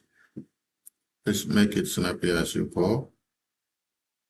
You can call it on any of the lines that you have reachable to you on WhatsApp or on Telegram. So I think in 60 years, this is the first time that BBC has not done us a disservice. In 60 years, BBC has for once published stories that goes at least 80% in line with the reality. Even as we don't expect to see 100% from the documentaries, but you are able to see 80%. That's why I had to bring in the reasons why the coup was carried out in January 15, 1966, because their documentary did not include what happened that brought about the coup. When they started the story that a coup started, they started the story that, oh, we were living well, peacefully, everybody were okay. If you walk past and see a pothole on the road, before you return, some other person have fixed the pothole. We're living together and very okay. So that means they try to cut out the hillside of Nigeria that promulgated into the coup of January 1566. And when the storytellers started telling the stories, they told you the story from after the January 1566 coup. They did not tell you what happened that brought about the coup. So General Obosi did well by reminding them of this is what happened that brought about the coup, because they had to carry out the coup to stop the Islamic Jihad. Number one, the nepotism, the corruption, the massive breaking of elections.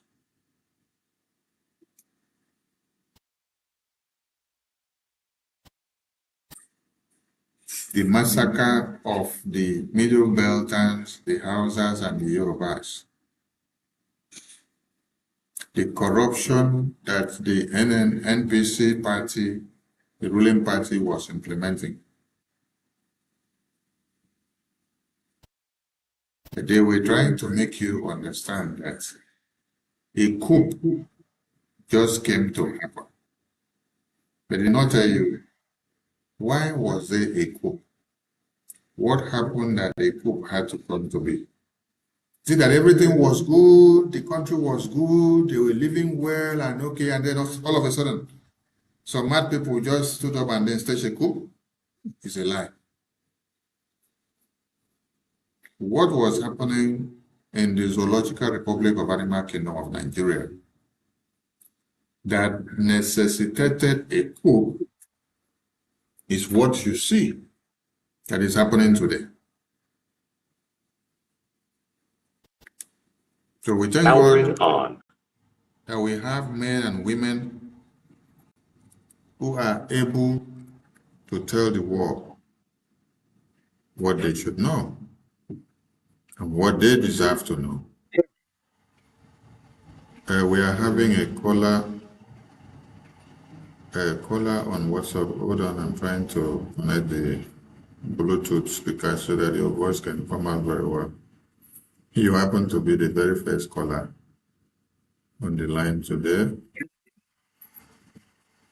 Right. Caller on WhatsApp. Go ahead. Can you hear me? Caller on WhatsApp.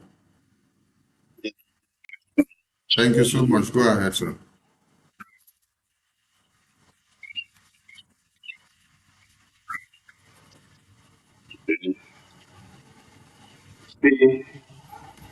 Sometimes, many are used all the time. It's always difficult to manage. So BBC, at a time like this, becomes so difficult for them to continue to cover. Like you said, it was 80% cover. But you can see that the Biafrans had a good cause and we suffered for a good cause. You could see Awolowo, the way he was so proud to claim that starvation was a good. When the journalist was comfortable, you can also see let them declare when the journalist was separated. I was probably claiming that the starvation was legitimate. But today, what is going on? You see, what the talked about, it's a known history to almost Europe. They were calling it royalty. That reason for which they stayed, that crisis that was almost consuming the Western, they were calling it royalty. That's life. And royalty means they were calling people gas and petrol, acid, and put setting your fire. That's royalty. That's waiting with petrol, waiting with gas, and set them on fire. It's a known history to them. And that was why they struck. To save and to save the little better and be outside. But we always, we always have the blame. Always. Even when we want to save Nigeria, we always have the blame. But today, what's going on? The same for one that writing child for one country. They are giving his tribute today and has lost all its courage. Even now that it's as old as it is, which is supposed to be more courageous to speak the truth. He can't speak the truth. We are killing his people. So that is it. So what is there is that there is no surrender, no going back. We can never be Nigerians again. We have had enough. We can never be again. Never again. So thank you, and I know that a lot of people are going to watch it. The days and weeks and months. Thank you for your good analysis. God bless you. Speaking with a very good. So let me stop here. But never again. That's not independent is non-shapers. Let me give a shout out to our Prime Minister for all he did. Because of his effectiveness, the junta in Massa is going after him. That's ruthless and useless, which will never give them. For their own story to tell. They have no justifiable cause to present. We are the one that are injured. We have legitimate cause. We are fighting for survival. So thank you so much. God bless you. And bless our Prime Minister and the government later. All the efforts. And all the cabinet members. Thank you for appreciate your sacrifice for Biafra. Thank you for calling. Biafrans, we want to do some work before the topic. And we implore our media team to use independent platforms to make use of this very video to expose more and to be playing it over and over again. I will not advise you play it direct from the BBC channel. You can play it from this very broadcast that I did, because I tried to take the gory images out of the screen and bring it back, take it out of the screen and bring it back so that they'll be seeing me on the screen often and often, so that the gory images will not affect the program. So that if you play direct from the BBC, maybe they may cause problem for you. So try to play it from this broadcast that I do. Thank you so much. All right, we have another caller on the line, and is a very big fish of Biafra. Oh, the line is going off. We'll get him back. So, the line is open to everyone. Call in and tell us what you've seen from BBC's expose of Nigeria and Britain. We've had series of documentaries and publications from BBC since after a genocidal war. But this very one has actually kicked Nigeria on their right leg, not on their left leg, but on their right leg. Because I myself did not expect that this will be the narrative or the context of the BBC documentary at this time. It shocked me. Say that they come expose Nigeria, even as they expose with 80%. It shocked me, Shao. Hey, Biafra is here. We pick the next caller on WhatsApp. Honorable Prime Minister of the Biafran people, you're welcome to Voice of Biafra Television.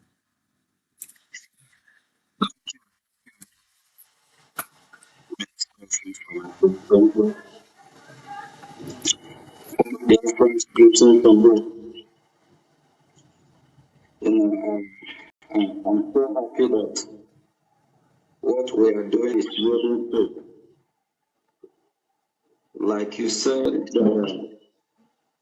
least will give BBC 80% credit for trying to do the right thing. I don't think we actually give them 80%, but if that's what it is. They need to come and say the truth the way it is. For years, when they buried the history of Biafra, they buried the massacre. The war is not our fault. At the time, our leader proposed restructure of Nigeria so that every region we enjoy what they have, and so we can coexist as neighbors. We have tried everything so that we can live with every region where there's that contraction going away. Even till today, everything that has been doing to us, we still travel far and wide, to the far north, to the southwest.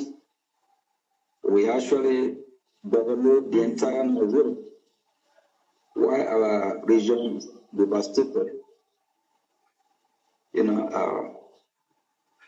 For Biafrans that are not supporting our showdown, please, they really need to take a deep reflection and think twice. A lot of people that have fought against Biafran people, they are regretting it. Even this our brother from Anioma. How far? Is Anioma people better off now?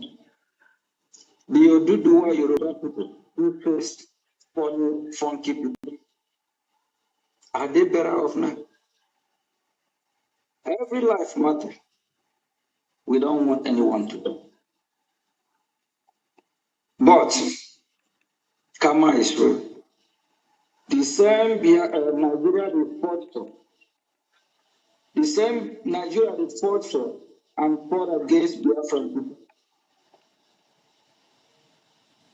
That monster that they breed, that monster will consume all of them. Yoruba land have not started bleeding. It will bleed until we repent. Even the coup, the so-called coup, is not the coup, it's not Biafran coup. Is to save the people of that region called Nigeria. Is to save the Biafran people, Yorubas, and the Yoruba people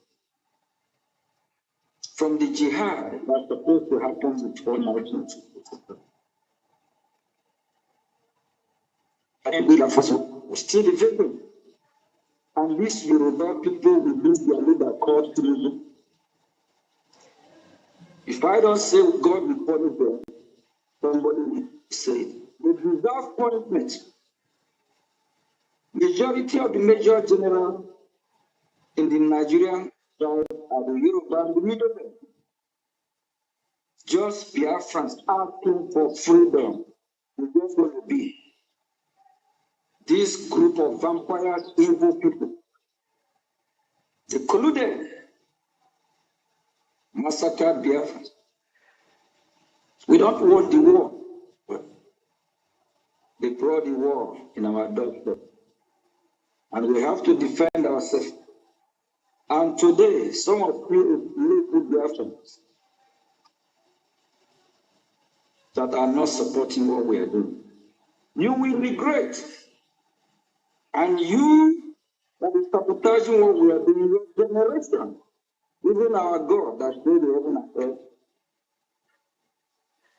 when he curses, the generation, the lineage of that evil people, all of them, they will bear the consequences. They will suffer from it. From Peter B. Solido, proposal, the more these things in our land that are fighting against us, exactly what happened with some Biafrans during the war that sabotage our freedom. Look at today, how far are they better off? Are they better off? Are they happy that they fought against Biafran people? I hope something will torment them forever, unless they repent from their evil. Unless they repent from their evil. Evil people everywhere. Honorable Minister of Information, please, I urge you this documentary. We're going to make good use of it for educational purposes and to also expose Nigeria to now this evil forest. I hate that entity called Nigeria with passion. Very evil. If Biafrans are speaking for their own country, they want to be free, why not Nigerian government act smartly, call Biafra to dialogue with them? Then what is the problem? What is your grievance? How can we resolve this issue? That is how a good government operates. Rather, they turn blind eye. All they do is to kill Biafra. If Biafran people are complaining that the government is marginalizing them, what is the new government of Nigeria supposed to do? Change their strategy. Treat the people of Biafra better. Not just treat the people of Biafra better and abandon the rest of the Nigerians. No. If there's no road in Biafra, let there be road. If there's no electricity, let there be electricity. If there is no job, the government create job. Then before you know, you quit the agitation for freedom.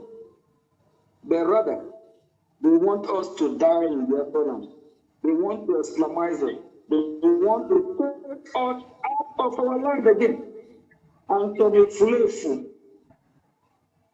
are fighting for Nigeria to kill their own people, Biafra. We will not forget. We will always remember. And Oduduwa people, Yoruba people. I also hate them with passion. These people are evil on their own. We know we have bad actors in Biafra. Every country in the world, you must have some that will sabotage the people, disciple of our Lord Jesus Christ. One is trouble among them, one sabotage, one betray our Lord Jesus Christ. So every Biafra must not believe in our ideology, our growth, or our value. And remember, we already been infiltrated by this Islamic jihadists.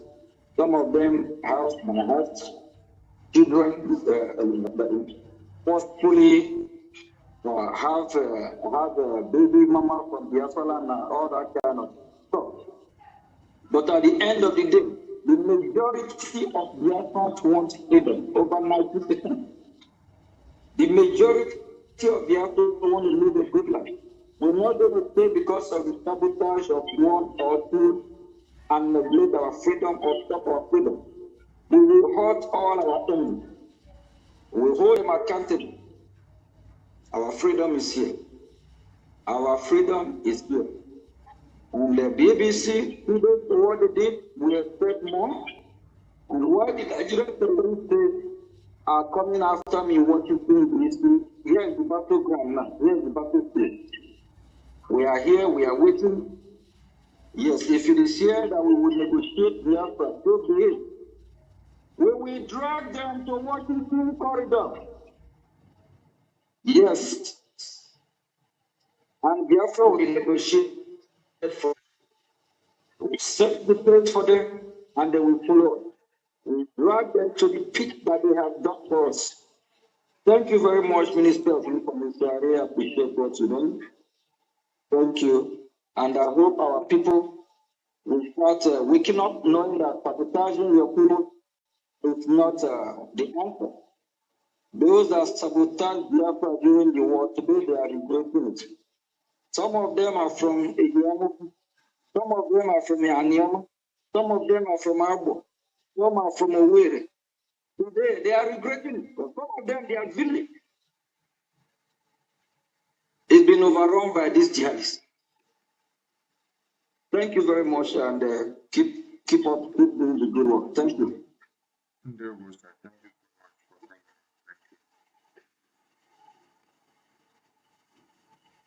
Almost all the speakers told the story that were the Nigerian side were all Biafrans. The other one that is the Aribasi and Shaw, that one is from Calabar. That says she was the secretary to Adekunle. Yet she was also regretting. At first, she was looking at to her job. But later, she said, I did not find it easy that Adekunle, our boss, was lining up the people of Abak. Abak is in the present Akwa Ibom and Uyo that you hear of. That's where you have Abak. It's inside the hearts of Uyo town. So the same thing that they line, this is the story that she's telling of how they line up Biafrans in Abak and they fired them to death. It's the same thing that happened in Onitsha. When we tell you that the way they lined some of us up in Onitsha, it's the same way they line up in Owerri, it's the same way they line up in Enugu, it's the same way they line up in Calabar, it's the same way they line up in Uyo, it's the same way they line up in Delta, everywhere. About the same way they line everybody up and then they fire them to death. They are all regretting because I was like pondering. You fought on the Nigerian side, even the other one that said he was a photographer. And that does not stop you from carrying your rifle because self-defense is number one thing in the military formations. Even as you're serving as a mere logistic career or a mail runner, you must also be well trained and well equipped with your military hardware so that you can defend yourself. So when you carry the camera, when you hear take over, you keep the camera down and carry your own weapon to defend yourself.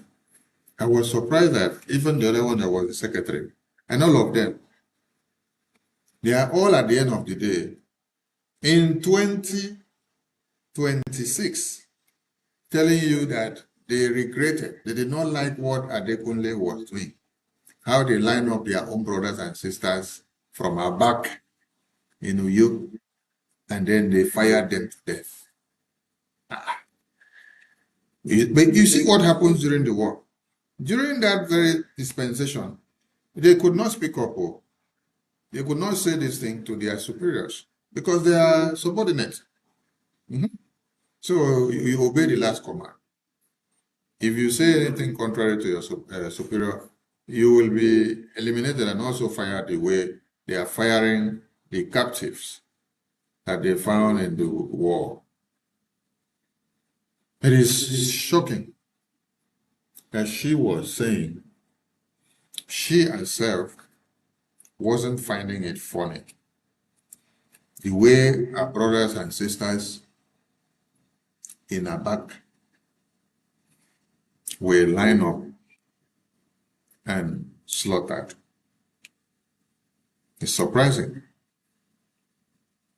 Yes. Surprising to see that they are all regretting of what happened. And like PM said, this should be a lesson to every Biafran who think that sabotaging Biafran now will serve them well. And when you listen to the story, it also painted out Azikiwe as another weakling again. When General Lugosi was talking about Azikiwe not being able to stop the jihad, it also showed how weak he was because he was incapacitated in his office when the government was being ruled by the caliphate, the Northern Caliphate. So there was a president called the President of Nigeria. While you now had the Northern Premier, and now you now had the leader of the North. So there is this figurehead they put there as a ceremonial president. But yet there are people that are ruling the country as a caliphate. So the president could not influence any decision making, could not take strategic moves to stop the jihad. You could be surprised that while the Islamic jihad template was staring everybody to the face, that was when the president, Azikiwe, had to embark on a vacation and on a picnic to the Caribbeans and to the UK. So while the jihad is happening in Nigeria, he's there to enjoy himself and to clear off his head. He doesn't care what is going to happen in Nigeria. This is a replica of Peter Obi. For those of you that think that Peter Obi will come into Nigerian presidency, I'll come and carry your cross on your head. You see, having Tinubu as the president of Nigeria is better than having hundreds of Peter Obi. Because Tinubu is even able to stand and speak and to deal with the Northern Emirates. You see, today, the Northern Emirates are going on loggerheads with Tinubu. Why? Because the Muslim ticket that they planned and how they wanted to control the government after they put him there in power, that template was not allowed to work 100% as it was planned. Tinubu got into power, started implementing policies that brought in his Yoruba brothers into the caliphate seat, instead of allowing the Northern Caliphate to now be the ones to occupy those positions, so that the plan will go as they had the template. The Tinubu played them uppercut. As Tinubu played them uppercut, there is problem, there is disagreement. El-Rufai, that worked so hard for APC to rule Nigeria, started now coming to disclose some things that they were not supposed to disclose. To the point of view, hearing, we made him the president. We canvassed the North and made the North to win the elections. The next one you had was that the Nigerian government, the federal government, they are paying the terrorists.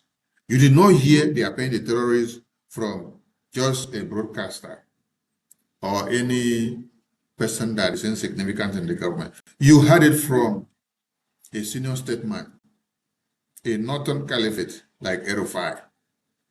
Before you see some of those secrets trying to come out, it means the agreement that we signed before has been breached. and they are looking for a way to scatter the table. If Tinubu, that understands the caliphate and has used money to control the caliphate and to implement APC policies for the past 12 years, is fighting like this with the Northern Caliphate. Now, I want you to set your mind back to when you had Azikiwe as the president of Nigeria, a Biafran, who do not have the power to control the Northern Caliphate, who did not have the money to control the Northern Caliphate. That's why the Caliphate were able to implement the jihad, where they were cutting off heads of babies, women, and children of the Yorubas and the Middle Belters and the Hausas, and they were implementing jihad. So, necessity for the coup of January 1566 had to come. So, compare President Tinubu now to President Azikiwe, who became useless. Having Tinubu there is better than having Peter Obi, because Peter Obi is going to be like another Azikiwe. And this another Azikiwe, his hands will be tied. It's not about speaking grammar. It's not about quoting statistics of how much Nigeria is losing in economy and how much Nigeria will make in the next 8 years. It's not about statistics of quoting how Nigeria is falling on the global index economically. No. It's not about quoting statistics of how much money the central bank is making daily from oil and gas. As Peter Obi will be coming to quote figures for you. No. It's not about speaking English. It's about understanding the strategy of dealing with the caliphate. If Tinubu did not understand the caliphate very well, use his money before to work on their brains, Tinubu wouldn't have lasted to this very day. They would have taken him out the way they took out Yaradua. Yes. Because Yaradua came to destroy the Islamic Jihad plan. And they saw that, oh, no, this one will not allow us to breathe. They have to take him out. He wants to be a good Muslim. We don't want a good Muslim here now. We want a radical. Tinubu now come, told them, yes, we are going to play that radical Muslim. Islamic Jihad. That is why they use him to execute the NSAS massacre of Lekki Toll Gate. So that was a license to put him there. But as he entered now, he turned tiger.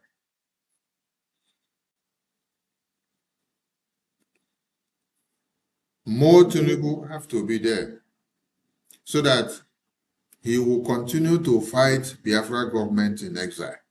As he is fighting Biafra government in exile, he is exposing Nigeria the more for the need for recognition of Biafra. More Tinubu have to be there so that when he refuses to release Mazi Nnamdi Kanu, continues to go after Madisai Monepa, Finland, and continue to put more money into European Commission to keep Biafrans down, that will create the highest awareness. More Tinubu need to continue to be in that presidency of Nigeria so that the terrorists will continue to escalate, having seen that their Muslim ticket arrangement is not working as planned. When they see it, everything will escalate. The rampage will enter everywhere. And all of you that are sleeping, you will wake up from your sleep.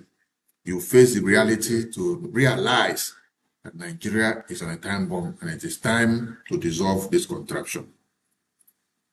But if you take Tinubu out today, go and bring Obi, all of you in your community, especially in the eastern region of Biafra, the old eastern region of Biafra, you will all be wiped out overnight when you have Obi as president of Nigeria. He's only able to talk and make noise now that he has not entered Asoro. By the time he enters Asoro, his hand will be tied down. Do anything. Move. That is when he will tell you, the caliphate, there are people controlling this government or trying to stop me from implementing my policies. I salute all Biafrans. Every day, when you think that you are trying to do Biafra by bringing one thing to the media, God is going to use you to play awareness for Biafra in many ways. And that is what is happening. We have seen this one now happen with BBC. Even as they've not played the role 100% the way they're supposed to play. But this little 80% that they have played, it is a great service to Biafra. It has helped the Biafran people to add up the story to the recent videos that has flooded the media 2 days ago on the 30th of May. So if you did not see that one, you will see that one on BBC. Because all of you want to listen to BBC. Yes, we will push it out and you will hear it and hear it very well. The world must hear, and everybody, yes, it's time to know and hear and see the atrocities of Nigeria. Who killed Biafrans because of oil and gas interests, which they want to keep their stake of business in Nigerian contraption. They care less about the babies. You heard Adekunle said, no, they care less. That the blockade of babies, women and children dying is a cook eye story. You had Gowon. Gowon said, no, what we care is to keep Nigeria as one. We don't care whatever happens. You now listen to Awolowo. This is Awolowo that Ojukwu brought out from prison. He brought Ojukwu out from prison so that Awolowo brought this man, Ojukwu brought this man out from prison so that he will come and be the premier of Nigeria, first prime minister. Awolowo that was brought out. When he came out, he said, if the Easterners want to secede, the Yorubas will do so. But when he was then offered the position of the Commissioner of Finance, the story changed. It now became, to your stomach, what would they decide? He decided for his stomach infrastructure and for his personal pocket.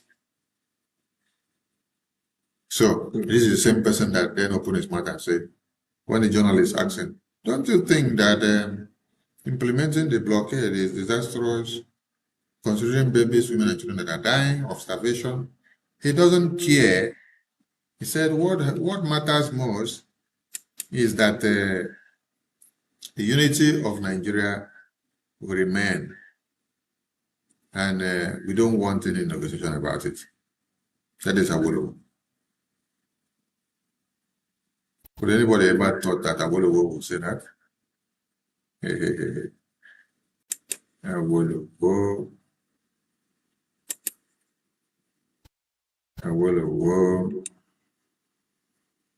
Let me see if I can bring that Awolowo part again so that some of you will hear what Awolowo said.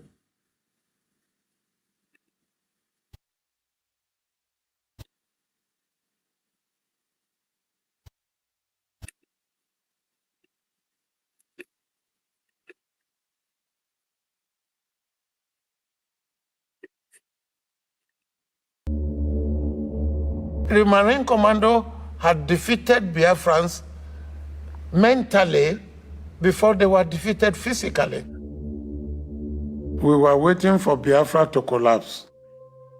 But we are certainly not going to end the war on account of people being starved. All is fair in war, so we are told, and that is the position. The plight of the civilians is not the #1 priority. But #1 priority is the unity of the country. It was Do you hear that? They're not going to stop the war because people are dying of starvation. Number one priority is to keep Nigeria as one. They don't care so much about the babies, women, and children slaughtered. This is what came up from the mouth of Awolowo. Same Awolowo that we brought out from Calabar prison. Ask me, who locked Awolowo up in Calabar prison? Was it Biafrans? No. It was Nigerian government. They wanted to lock him in the north. But we said, no, don't lock him in the north, because if you lock him in the northerners will kill him. They should be locked down in a neutral ground where he's not seen as enemy to the Biafran people.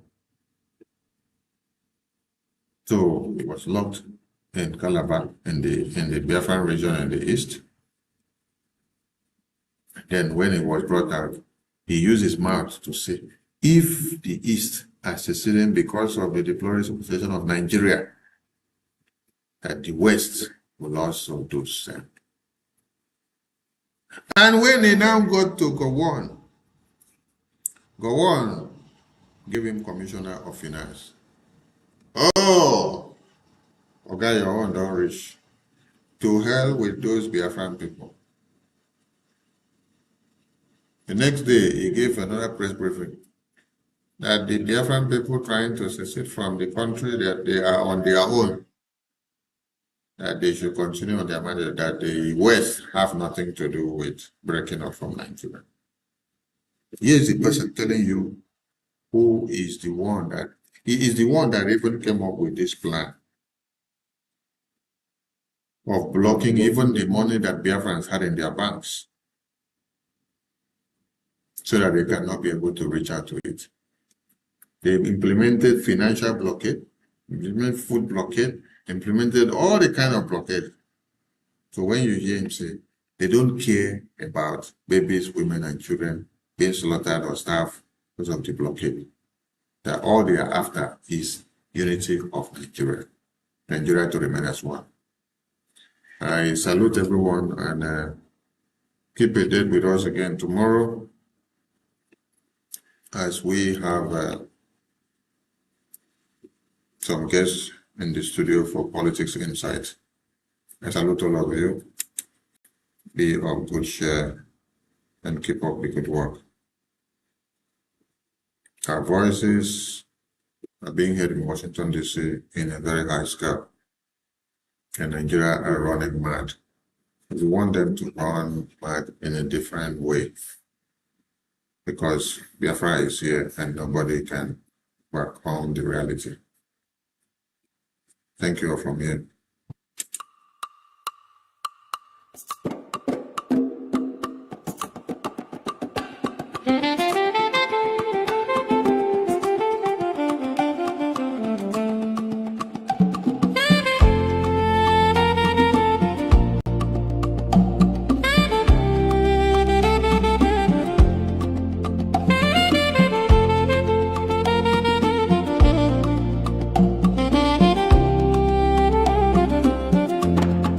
In the rising sun of a new dawn, a nation stood tall on her own ground, May 30, 1960.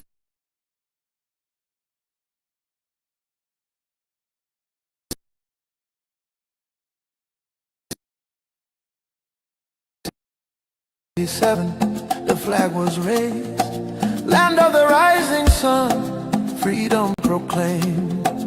All over Biafra land, the people sang and danced, tired of broken promises and iron chains.